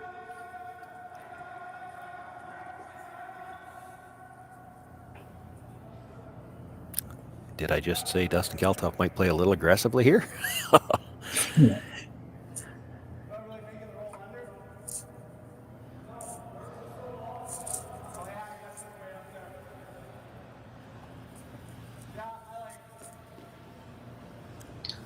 So he's going to go with the double corner. Yeah. This is the 6th stone of the end. I mean, Morozumi could start peeling guards if he wanted to, but don't know if he'll play quite that defensively. Tough to make the double peel. Yeah, judging by the fact he wasn't real excited about playing the hit on the last shot, I think he's probably not going to peel the... Yeah, I expect he's coming around. Yeah.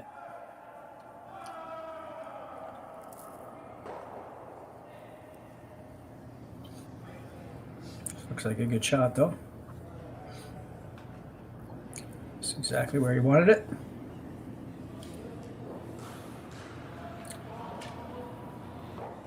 And as expected, Japanese guys are going to ignore it. Yeah, the interesting thing about this will be I'm presuming that Dustin's going to make a play on the guard if they bury this. But how do you play it? Do you play it straight back, try to get the run back that way? Or do you play it off nose, try to catch that one at the quarter of the forefoot and roll to a corner on the other side? Yeah. Well, the come around's got to be made first. This is not looking like it's got a lot of weight.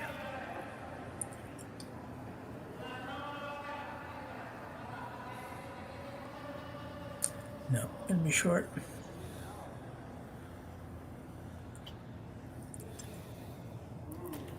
But it's an overlapped guard near center. Hard to ignore it. You could, I guess, if you wanted to play aggressive, come around it.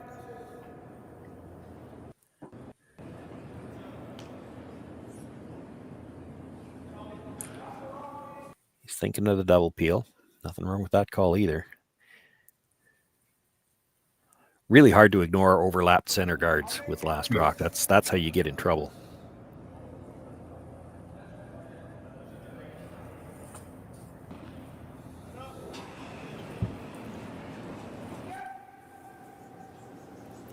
Sam will be looking to drive the first one across the face of the second one to get them both. He's not going to get it that way.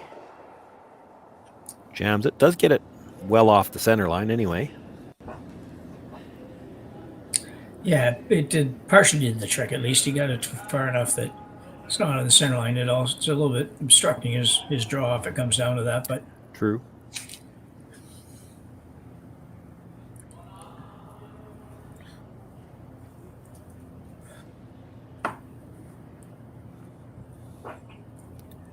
And come right around it. Yeah, it still opens up a lot of room for Dustin Kalthoff to, if he wants to go back to playing aggressively, he's going to have the opportunity now. The middle's always going to be available. Yeah.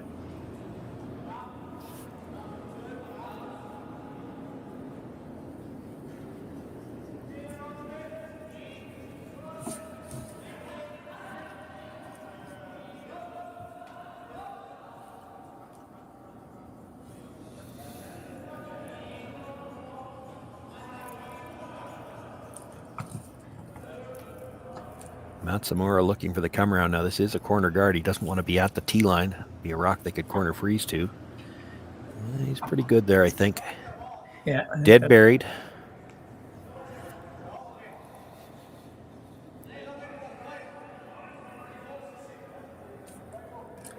Looking at making that slash double. It's tougher now. It's thin. It is, yeah. But there's no risk of, this is one where you try the straight back run back, and if you ever stick it, you're in all kinds of trouble. There's no chance of sticking it and leaving a guard up playing this.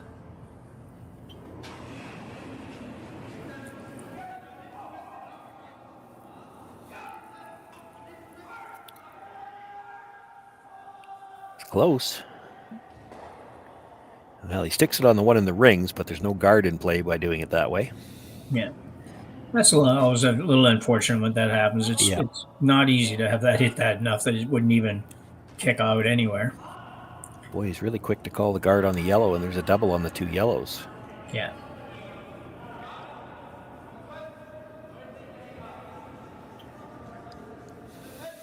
It would be tempting here to just put a third one in the rings somewhere. You make this and they make the double, they're buried.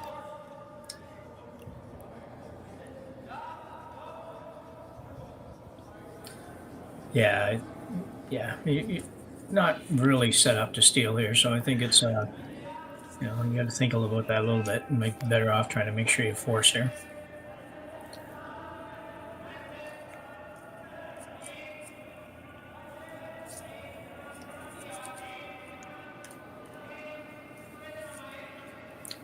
It's going to end up where he wanted it.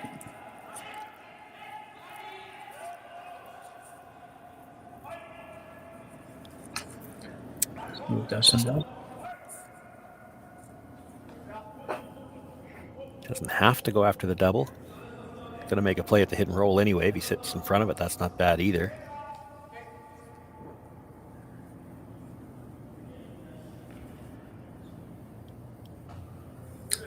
This is an out turn. So he's going to be throwing. He's playing for the double. Yeah, so he's throwing heat again this time. Yep. He's not throwing it late.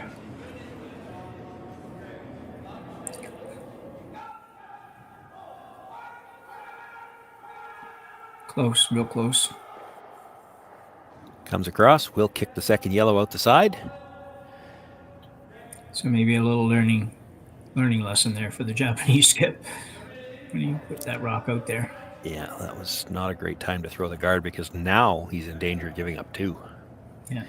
Yeah, I think if you're going to throw it there, you might as well go ahead and throw it to the top of the 12-foot. And if you want to do that, go ahead. But well, I don't think. I don't think you needed to bury that at all. You just throw it into the, curl past it, go into the 8-foot, kind of beside the ear on the guy in the house, and just let him make the double. And the shooter's wide open. You roll back to the open side. You've got a force. Yeah, exactly. So, like you said, it wasn't shaping up for a steal. No.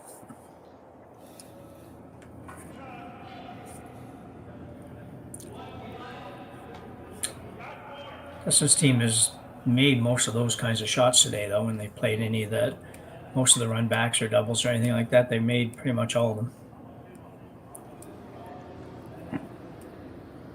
Well, and the thing to consider is you knew he was going to play the double. Yeah. What were you guarding? I mean, you were guarding a shot he wasn't going after. So. Well, no, he was. Yeah, you're right. And when he made it, he's actually buried. Yeah, I mean, if he's not ever going to make it, then that's fine. But just can't plan on that. Especially when a guy can throw it with weight like that.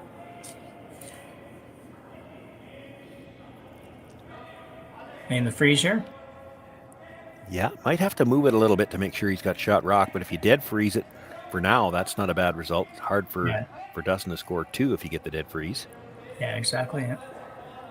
Might move it just far enough. Well, I think he did. He did, yeah. He shot rock, yeah.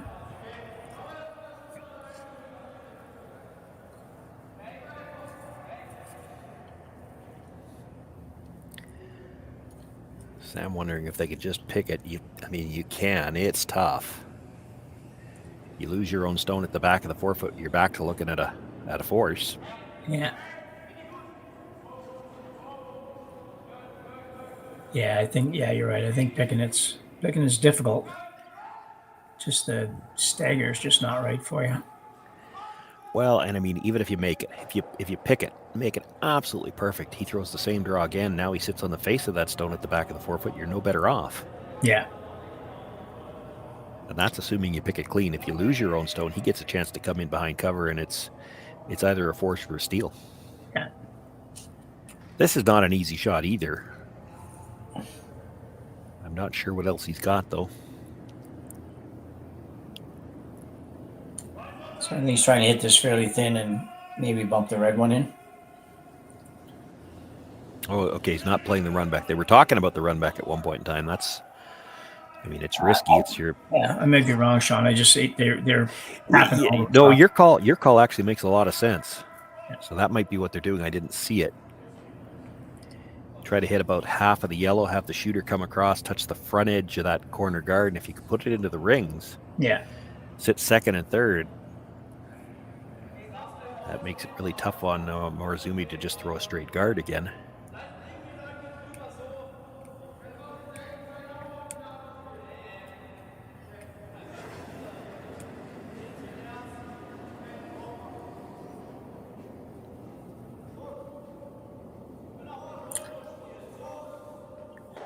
Makes the peel, comes across, catches that stone, but just enough to kill it, rolls the shooter out of play.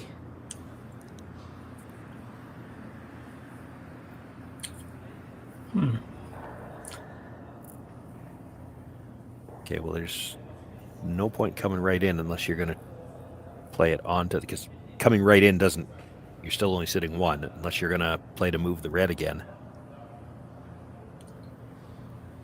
Yeah. Tap to the freeze, you'd be in a better spot, I guess, but you're still only sitting 1. It's a short run if he wants to kill the red. You got to keep 2 in the rings, though. Yeah. Otherwise, I think you're straight guarding. Yeah, I know. That's what I'm. If you're not going to play this to sit 2, I'm not sure why you're coming in at all.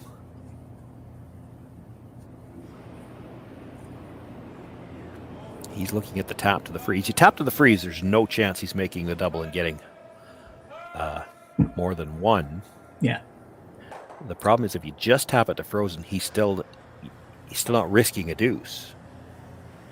Like, at least if you're sitting 2, you force him to make a decision. Yeah. I think you got to get the angle right here, and you got to not move that red one too far. And like you say, unless you're tapping it to move it, but that's not going to happen. Well, yeah, if you're tapping it to move it, I think you got to tap it to kill it. He's not doing that with that amount of ice. No. He's got to keep the same raise now, the same angle. Now, the nice thing about this, it's the exact same shot he just threw. If he can leave it on the same line, he should be okay. Yeah. Just, you can't afford to leave any kind of shot at a double here.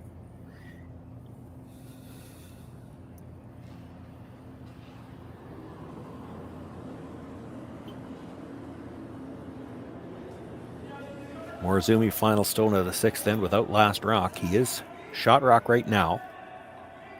Looking to tap it up to freeze on the red at the back of the 4-foot. He's going to be really close to making this real good. Over curling a hair, if any. No, he's pretty good. And his shooter takes away a little bit more of the room.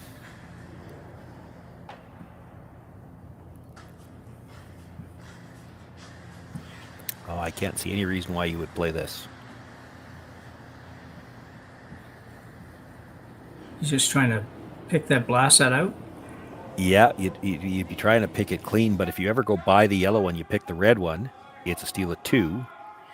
If you rub the top yellow one, there's a chance you come by, click the red one, it's a steal of 2. You're never scoring more than 1. And I don't think you're picking. I don't know that you can pick this. And if you don't pick it clean, you're still giving up 1. Yeah. Like, at least with the draw. And it's a tough draw. No, don't get me wrong. Tough draw to catch when he can see the button, but there's never any chance of giving up 2 playing the draw. Yeah. And there's never any chance of scoring more than 1 playing this pick. He's going to make it, I think. Oh, a heck of a shot. I was wrong. I didn't think he could hold it. I figured he had to move that like 4 or 5 inches, which would have been not good enough. Makes the shot, gets the single. Still was risky. Does take a 1-point lead after 6 ends of play. Morozumi with last rock when we come back for the 7th.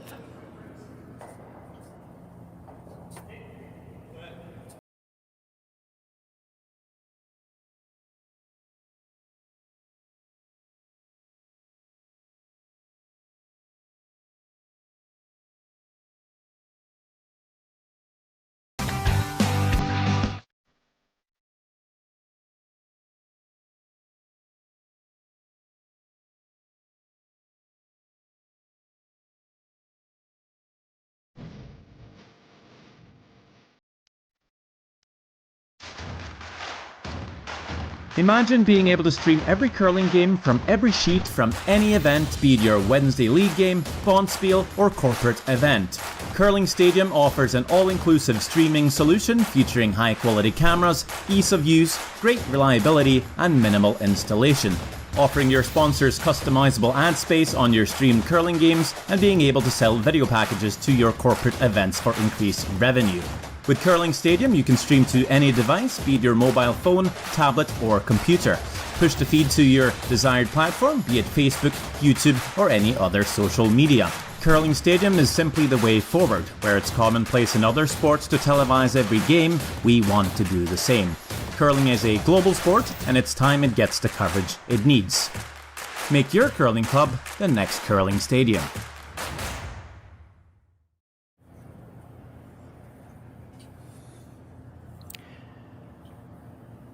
Dustin Kalthoff with the single point in the 6th end as we begin play here in the 7th. He's got the 1-point lead.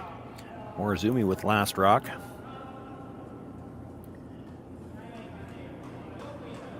Well, we know Dustin Kalthoff's preference here would be to see somebody score a single point. He's either 2 up coming home or he's got last rock in that case. But for Morozumi, it's not as clear cut. We've seen some teams play these ends all out for a blank. He's throwing the corner guard, so I think he's thinking, let's score our 2 if we get a chance. Haven't had a deuce yet in the game. Yeah, I think it's hard to start with the idea that you're going to blank it until you see how it shapes up a little bit, because it's it's tough, with that. Can't do anything about any rocks up front for a few shots.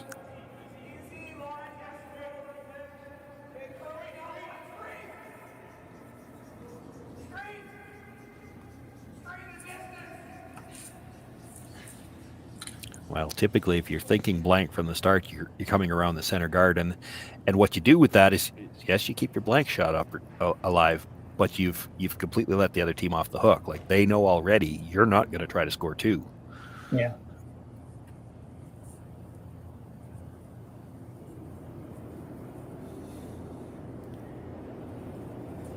Matt Ring continues to have trouble finding the weight with that second stone. He's been heavy on it. He's been light on it. I'm assuming, of course, that he's throwing them in the same order every time. Yeah. But he hasn't made his second shot at the end very often in this game.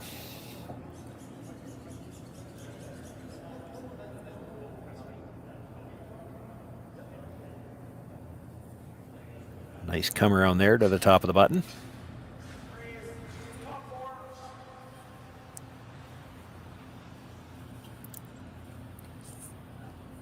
Matt needs a nice freeze here. Those two red guards are side by each.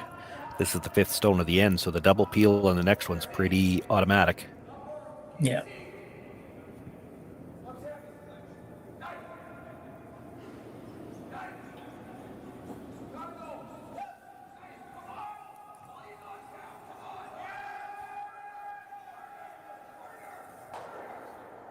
And this one's going to be a little bit strong. Comes down, nudges off that yellow stone into the back of the 8-foot.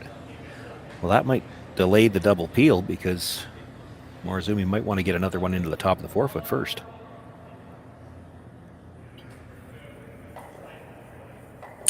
Yeah, that's what he's called here. Basically right on top of the other one.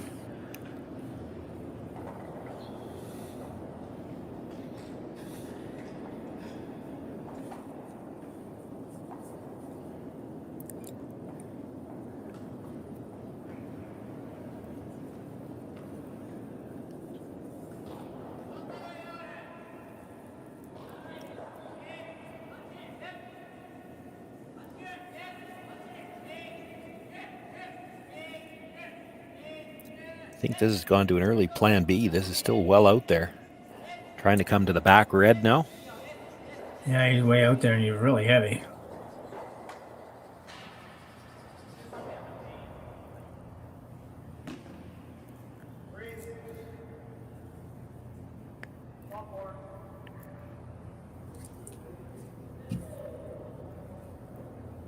Gives Sam Wills a chance to get one to the top of the 4-foot.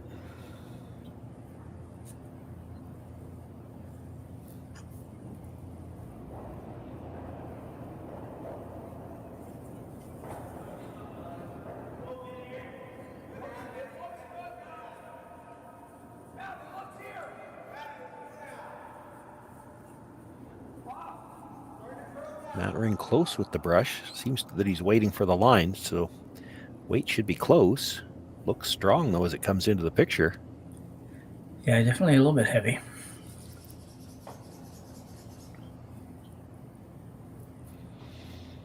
Well, I think that one had Matt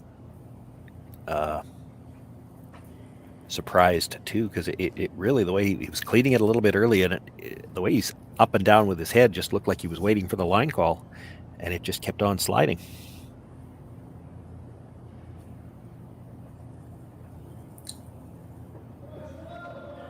It's a lot of rocks in a small area for this early in the end, though. Yeah.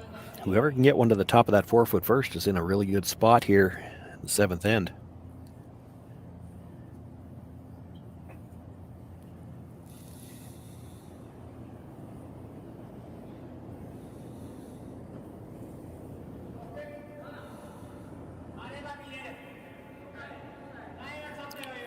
Pressure's just cleaning.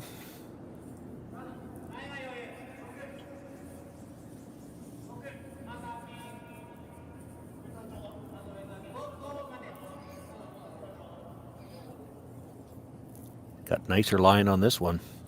It's going to come down right to the face of his own. It's a good shot. Advantage Morozumi right now. Sitting 2. One on the button, one just in front of the button. There might be just a slight overlap on those red guards too. Certainly the one that's off the center line I don't think is available for a run back. You could try the other one. I don't know if there's a good result if you don't make it perfect though. No, you don't have hammer here, but it's you know, the other thing is you could just run both, get rid of, play the double peel on the guards and make Morozumi put it back in the same place a couple of times if he decides to do that. I don't think he would. I think he'd come around the corner. He's got last rock, right? If you peel the centers, he comes around the corner. You could double the two in the middle, but you're going to leave a double back, and it's a chance for 3.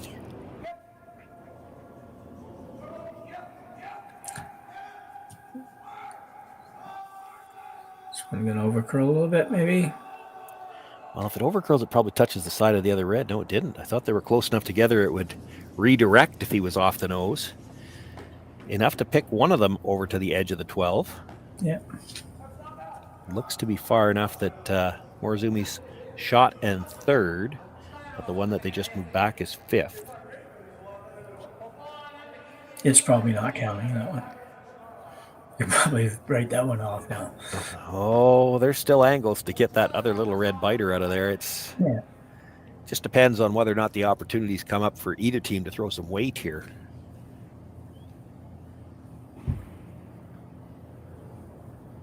This will change the shot for Matsumura. Looking to get onto the face of his own again, but now having to come through the port on what is the intern side for the lefty.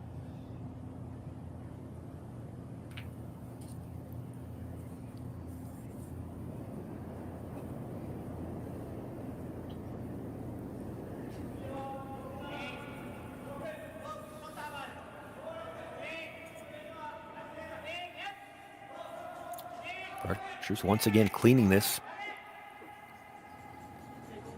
Now coming from the offside, he's got to get off the corner guard yet. Just gets by. And I guess that's where he had to be because he ends up right on the corner of his own, and those two yellows lined up onto the red. And again, perhaps onto the red at the back. Yeah, a little bit. Are you still sure that yellow biter isn't coming into play? I'm still 80%. That's not quite as much as you sounded a minute ago. It's just because everything is lined up that way, and Dustin's got to make some kind of play on the yellows. What do you do here? What do we got here? Geez, He's looking at the port. The port's not easy. No. The run back's terrible now unless you can... Well, yeah, I mean, the yellow's going to jam on the red anyway. It doesn't matter what you do here. Just playing a pick of some kind. Pick on the high one, I guess. Yeah, I guess if you're thin enough on it, you might come across and catch the yellow out of the back of the 8-foot. Yeah, that's exactly what I had in mind. Maybe get 2 if you could that way.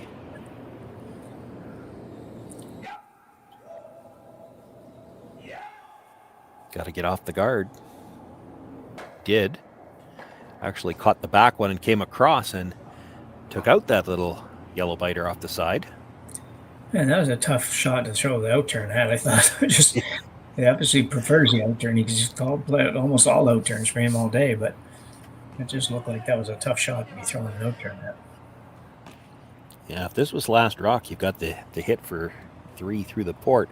Problem with playing it now is you'd be behind the tee line. He's going to try that freeze one more time, looking for the exact same line this time from Matsumura that he had on his last one.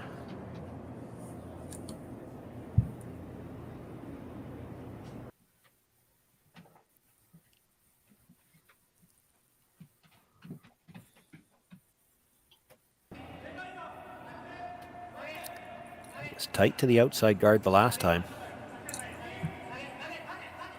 Going to be tight to it again. Just gets by. He's making that shot look easy. I was going to say that's 2 pretty good shots. Yeah, lined it up to that red again.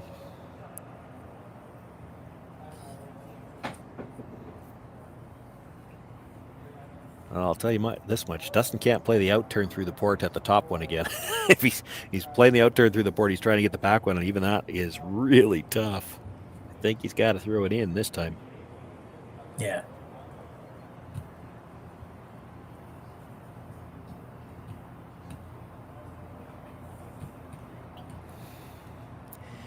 They're one of the options they're considering is a straight back run. Would you ever play the angle run? Because you get some drag then.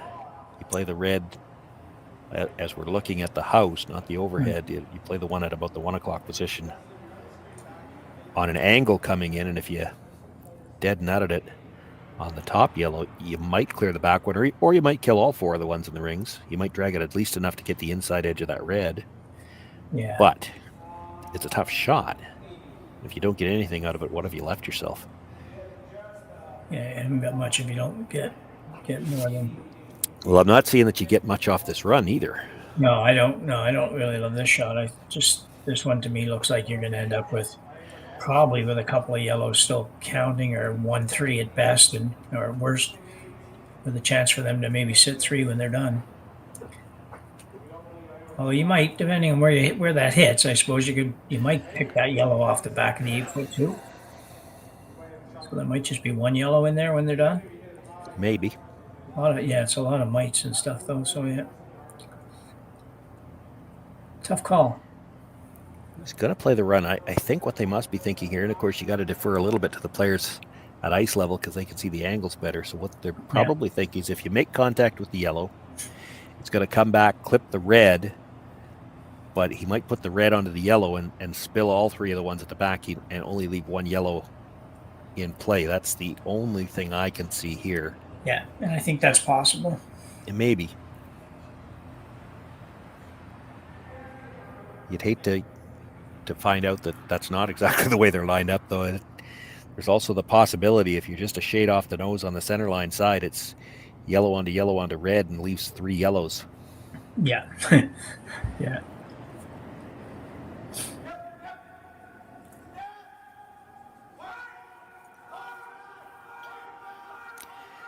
Well, he's in danger of hitting it the way I just talked about. Oh. And he did. And his shooter rolled to where I don't think there's a port to get at the one at the back of the 4-foot. Don't know if he can get to the inside of the one at the top of the 4-foot.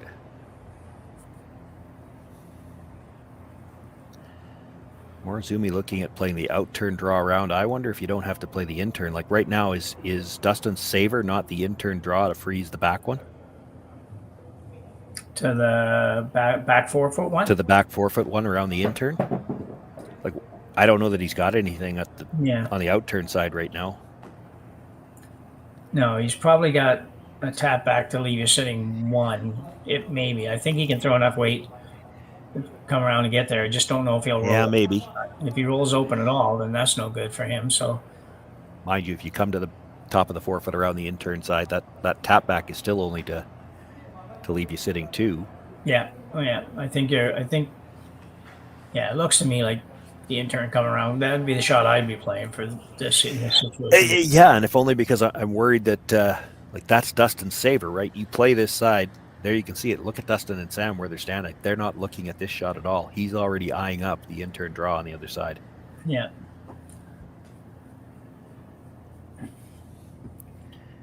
He has made a couple of get out of jail shots already in this game. Yeah, it looks quite tough on the long shot. On the overhead, it looks like, well, you could definitely get to you might even be able to get shot on that intern. Oh, I think so, yeah. Yeah.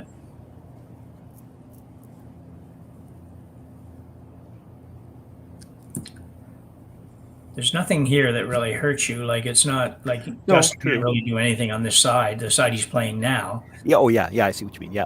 Yeah, but the problem is you're not making anything more difficult on Justin. You're already set 3. Yeah, I'm not sure that they realize that that's the shot he's going to play. Yeah. Probably wouldn't hurt these guys to get a little bit of a bump just to...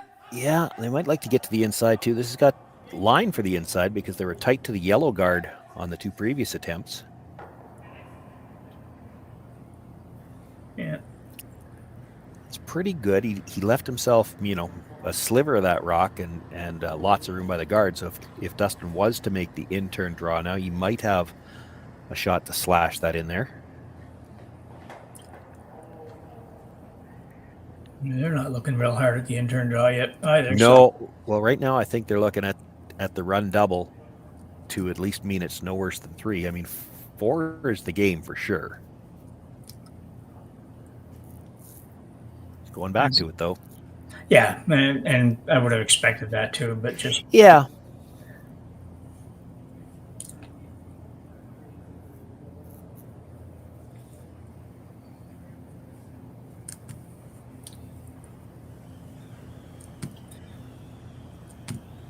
It didn't take a great shot, though. Well, it is, and then Morozumi's going to have some kind of a slash. I mean, if he's right down to the face, he could actually play thin slash on the stone that's fully in the forefoot, try to kick it straight sideways into the yellow. Yeah. That might be easier than the top one if he's right on the face of the yellow. I think they're going to be playing it anyway. I don't think there's any chance they're shooting for 1. No.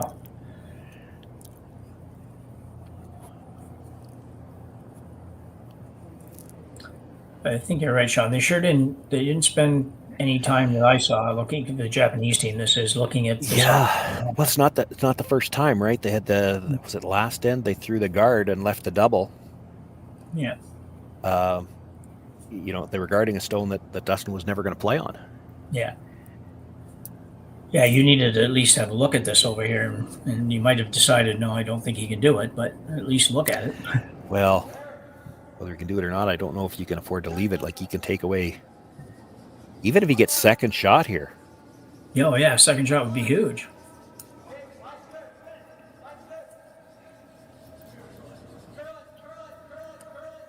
Let's get a curl a little bit more. No, He couldn't really get off the brush to let it curl, though. It was a little light as well. Oh, yeah, I definitely had to keep going. I think yellow's sitting 3 now. Yeah, I'm not sure if you can get 4, though. No, that's... If you're right to the face of your own, if you're dead frozen right to the face of your own, you might be 3. But if you bump off at all, I don't think there's any chance. Even if you're dead frozen, I'm not sure you can have enough of the Dead 4. frozen, the one almost on the button or just off the button. Yeah. So just miss the one at the top of the forefoot and dead freeze to the other one. As much to the face of it as you can get. Yeah. And it's hard to say from here, even then, if it would be.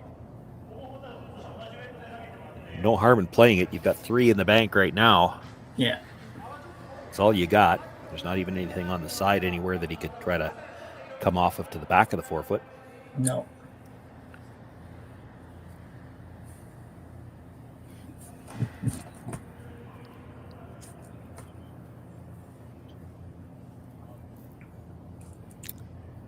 They indicate a little bit that he might be able to just touch off the side of the one that he just threw, and you'll get a little bit of spin that way. It's just that other rock's still in the way. Yeah, it's going to be... Cold draw, do the best you can, and see whether or not it's close enough to measure.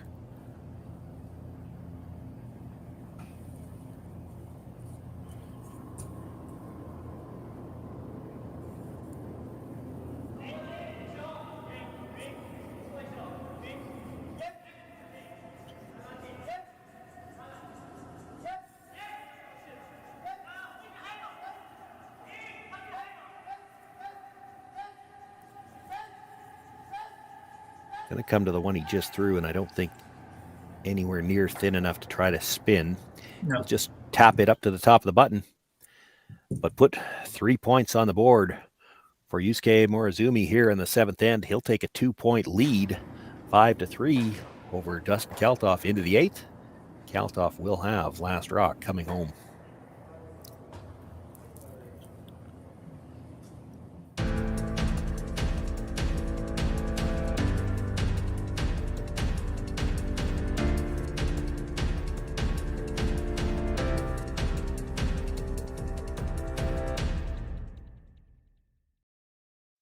I don't remember a time when curling wasn't a part of my life. when I wasn't putting in the sweat and hard work to be the best that I can be. Clocking in the time, the effort to practice day in, day out. Curling is more than just a game. It's a family, a community. And when it's time to play, I know I'll be ready. Hardline, supporting hundreds of our next generation athletes. Calling all curlers, novice to pro. Ashland Curling Supply's patented rotator disc system lets you customize your slider right in the store. Velcro attachments make it easy to find the sliding platform that's right for you. Shop Ashland Curling Supplies, 700 McPhillips, online at ashland.com.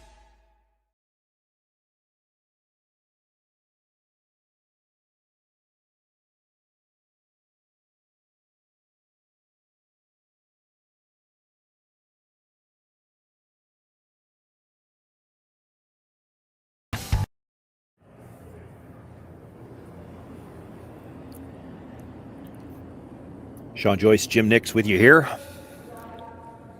Semi-final action. 8th end.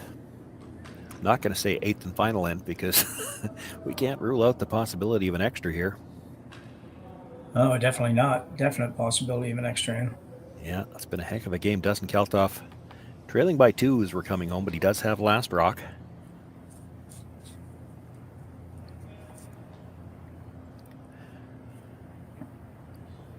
Morozumi called for the first one into the rings. The corner guard goes up, and now Masaki Iwa looking to come around the stone at the top of the 8-foot.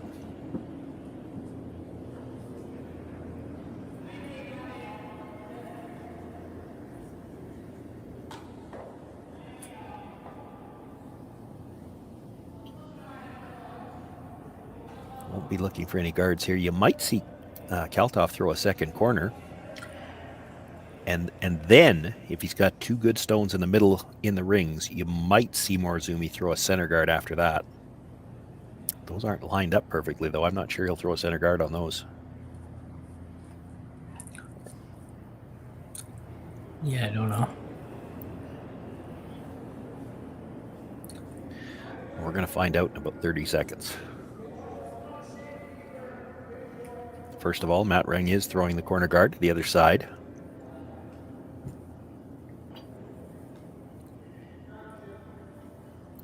This is just one of those, it's a cat and mouse situation, really, right? Dustin Kalthoff trying to score 2 here. Morozumi throws a couple into the center in the rings, knowing full well that Kalthoff's going to throw center or corner guards. Now, and it looks like even with those 2 off set a little bit, he is going to throw the center. And you're throwing these 3 rocks in the middle because you know that sooner or later, Dustin has to deal with them. You know he's not going to do it right away, but he's going to have to deal with them. And when he does, maybe he leaves you a chance for a double to get out of the end. So, you know, both teams trying to keep the other busy. Dustin throws the 2 corner guards. He knows that as soon as Morozumi gets the chance, he's going to start dealing with those, but he can't get rid of both of them at once. So it's that little bit of game of cat and mouse. They're going to have to keep this going if it's going to get much cover on the yellows at all. Boy, good job from the brushers. That did not look like it was going to come that far. Covers the shot rock, the second shot stone, probably 3/4 open.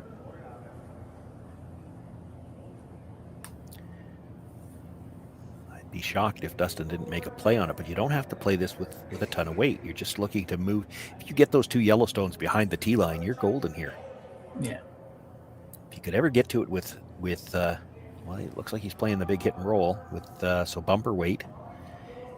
Boy, if you could ever get to the nose with even just hack, just enough to clip them both, to both be behind the tee line. If you were really greedy, you'd roll one of them behind the tee line and behind one of the corner guards. Call was for bumper. You could keep one of them in the rings even with bumper. Yeah, well, it will be. He's going to be close to what I called, actually. This is not... Well, I guess he does have bumper weight. He's going to kill one of them.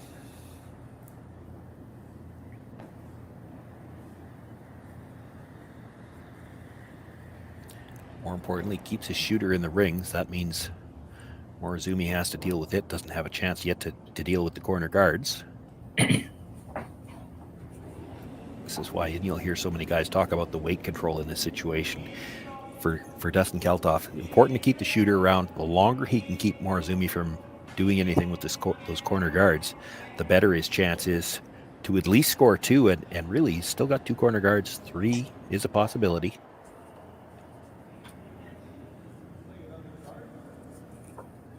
With that stone rolling over to where it is, it basically is another corner guard.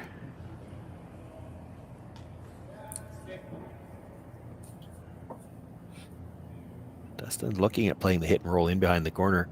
You could ignore this stone and just draw too.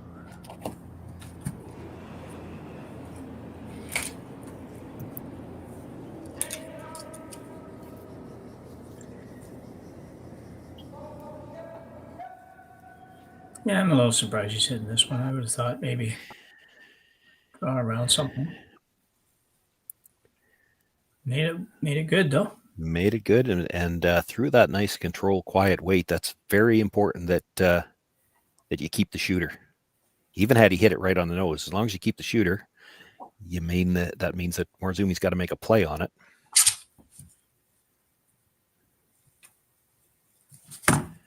Now with the good roll, he's got a little bit of pressure on Yusuke. He can maybe see enough to pick the red out, but risky. Looking at playing the corner guard, and I think this is straight peel.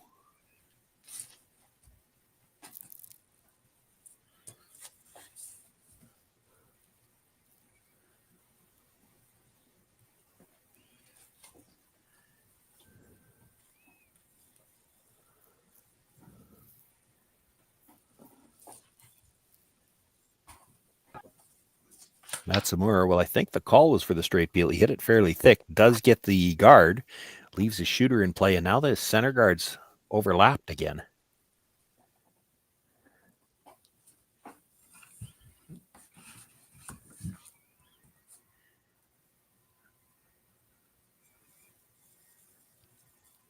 Dustin thinking about coming around the corner. The problem with coming around the corner is you might see Morozumi switch gears here, come around the staggered center, and then you have to start cleaning things up. If you get there first, you're certainly still going to have a chance for your 2, it looks like.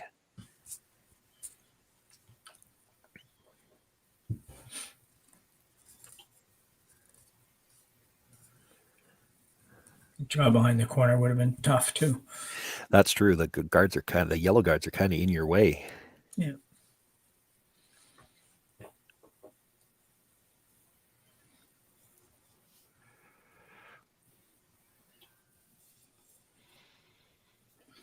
It's a good shot. And peek out the other side.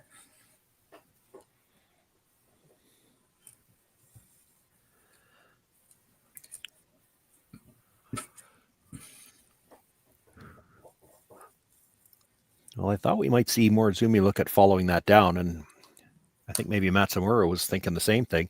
You play the short run on the side. Dustin's coming around the middle again. Doesn't matter where you roll. And if he makes it, he's going to have a shot for 3. Yeah. You can come right around the red. I don't even mind freezing to the red for now. Yeah, I don't mind that either. It cuts out the one on the side, same as if you make this short little runner, and Dustin's coming around the middle again anyway.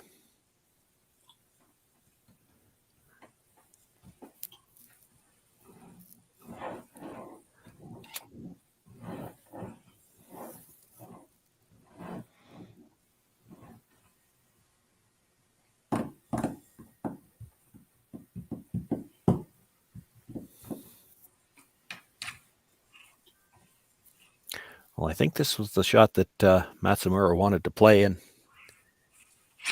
he's getting his way. Yeah. And I think it's the right call too.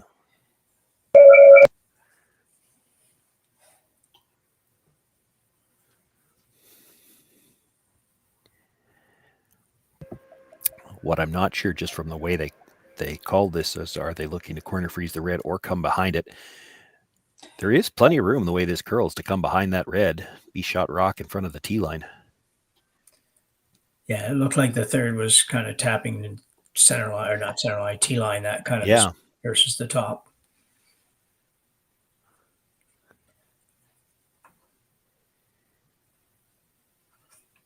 got plenty of room by the guards. It's the rock in the top of the 8-foot you have to watch. And starting to curl now, they're going to have to go to get it by that stone at the top of the 8-foot, I believe.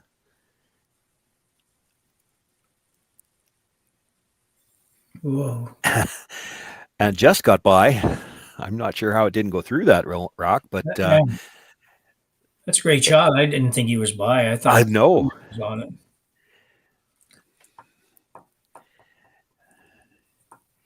Comes around a stone fully in the top of the 8-foot, and he's 3/4 buried on it at the edge of the button. Yeah. That's a great shot. And now not a lot of rings for Dustin Kalthoff to work with. Now, he doesn't need to worry about moving it here just yet.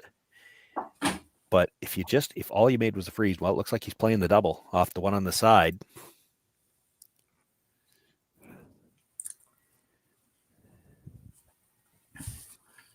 Probably the best result if you make it.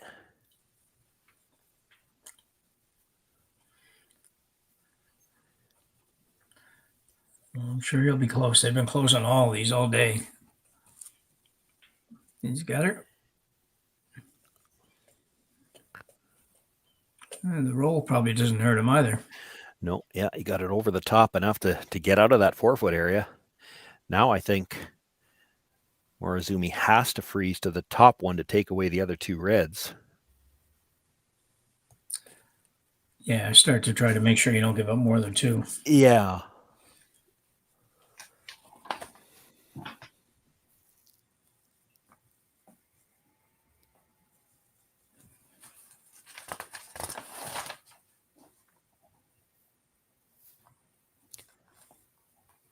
Skip stones here now in the 8th end. Morozumi facing 3 without last rock, looking for the freeze on the stone at the top 8-foot. Kalthoff would still be shot, but he would eliminate those other 2 red rocks, and not enough stones left to come to bring them back into play.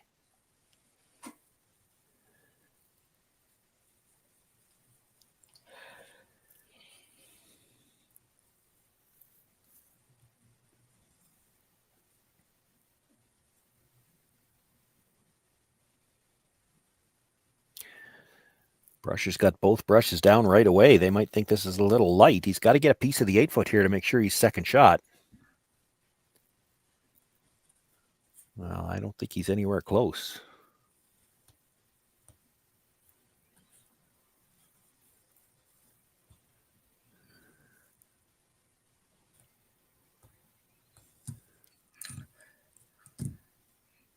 Yeah, that was not good. No. But now, what's a good shot for Dustin Kalthoff? There is room to come to that red stone on the outturn side, so I'm not sure that a stone, they were looking for one just to block that path on the intern. I'm not sure that helps you. I think you got to be full 8 here. Yeah, I think so too. Right beside your other stone might be the best place for it, right? Yeah. They're tapping the ice short of that, but there's room on that outturn side to still get to the face of that red stone. Yeah, just sit on it and make a straw for 2. Yeah. If you get it right beside the red stone, that doesn't help Morozumi to sit on the face of it anymore. He'll be facing 2 already and a chance to draw for 3. If you're right beside your own stone, you might have to try to go wide and right around everything. Is that maybe the only thing he'd have left?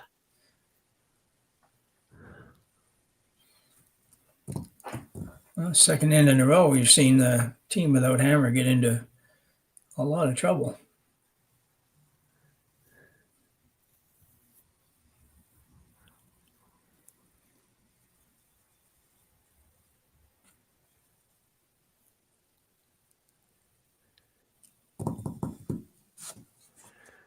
Well, it was that outstanding double by Sam Wills coming across the top of the second stone, spinning over to the edge of the 12-foot. So not only was he sitting 3 in the rings, but no doubles available. Yeah, that's right. That was the big key here. Flip the script on this end in a hurry.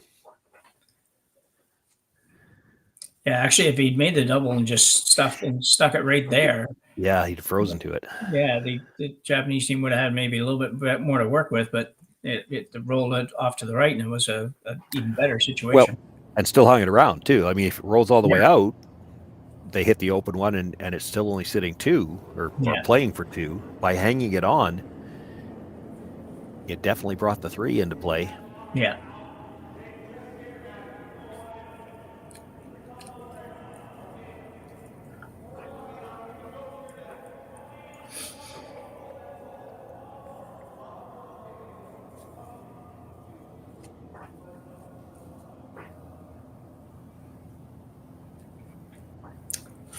Well, they might have got what you were suggesting, Shawn, despite themselves. Yeah, it might be deeper than what they had in mind, but I think that's where they needed to put it. Yeah. What does Morozumi have now? He's going to have to go wide around everything, doesn't he? Got everything, I think, yeah. Try to come to the back of the forefoot. Not an easy shot, and if you make it, there's still probably a way to get to it. That's where I think it might be easier to play the hit and the 6-foot roll to get back there. I Can't see that being easier. I don't know about that being easier. And not only that, you make it there and you're going to be further back than maybe you want to be, too.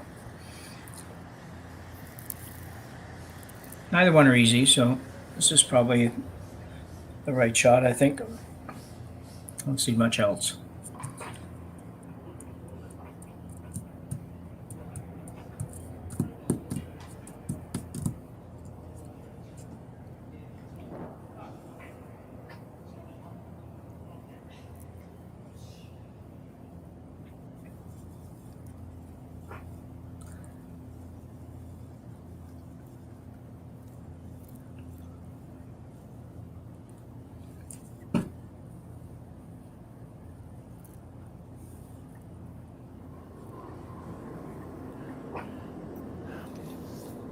Yusuke Morozumi with his final stone here, facing 4, looking to come around 2 stones, top of the 8-foot.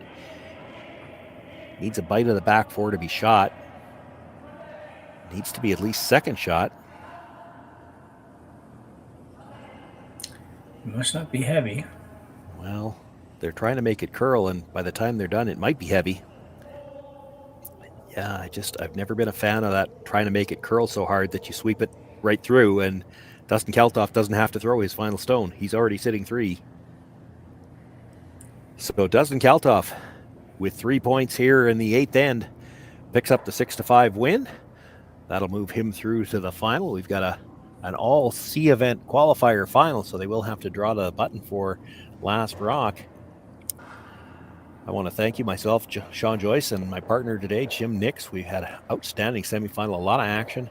We expect a great final as well. Thank you for joining us here on the Hack2House Alberta Curling Series Men's Major. Just the finals left to come, scheduled for right now. We're going to be a few minutes behind, but stay with us. We'll have all the action in that final. Thanks for joining us, and stay tuned for the final. I don't remember a time when curling wasn't a part of my life. When I wasn't putting in the sweat and hard work to be the best that I can be. Clocking in the time, the effort to practice day in, day out. Curling is more than just a game. It's a family, a community. And when it's time to play, I know I'll be ready. Hardline, supporting hundreds of our next generation athletes.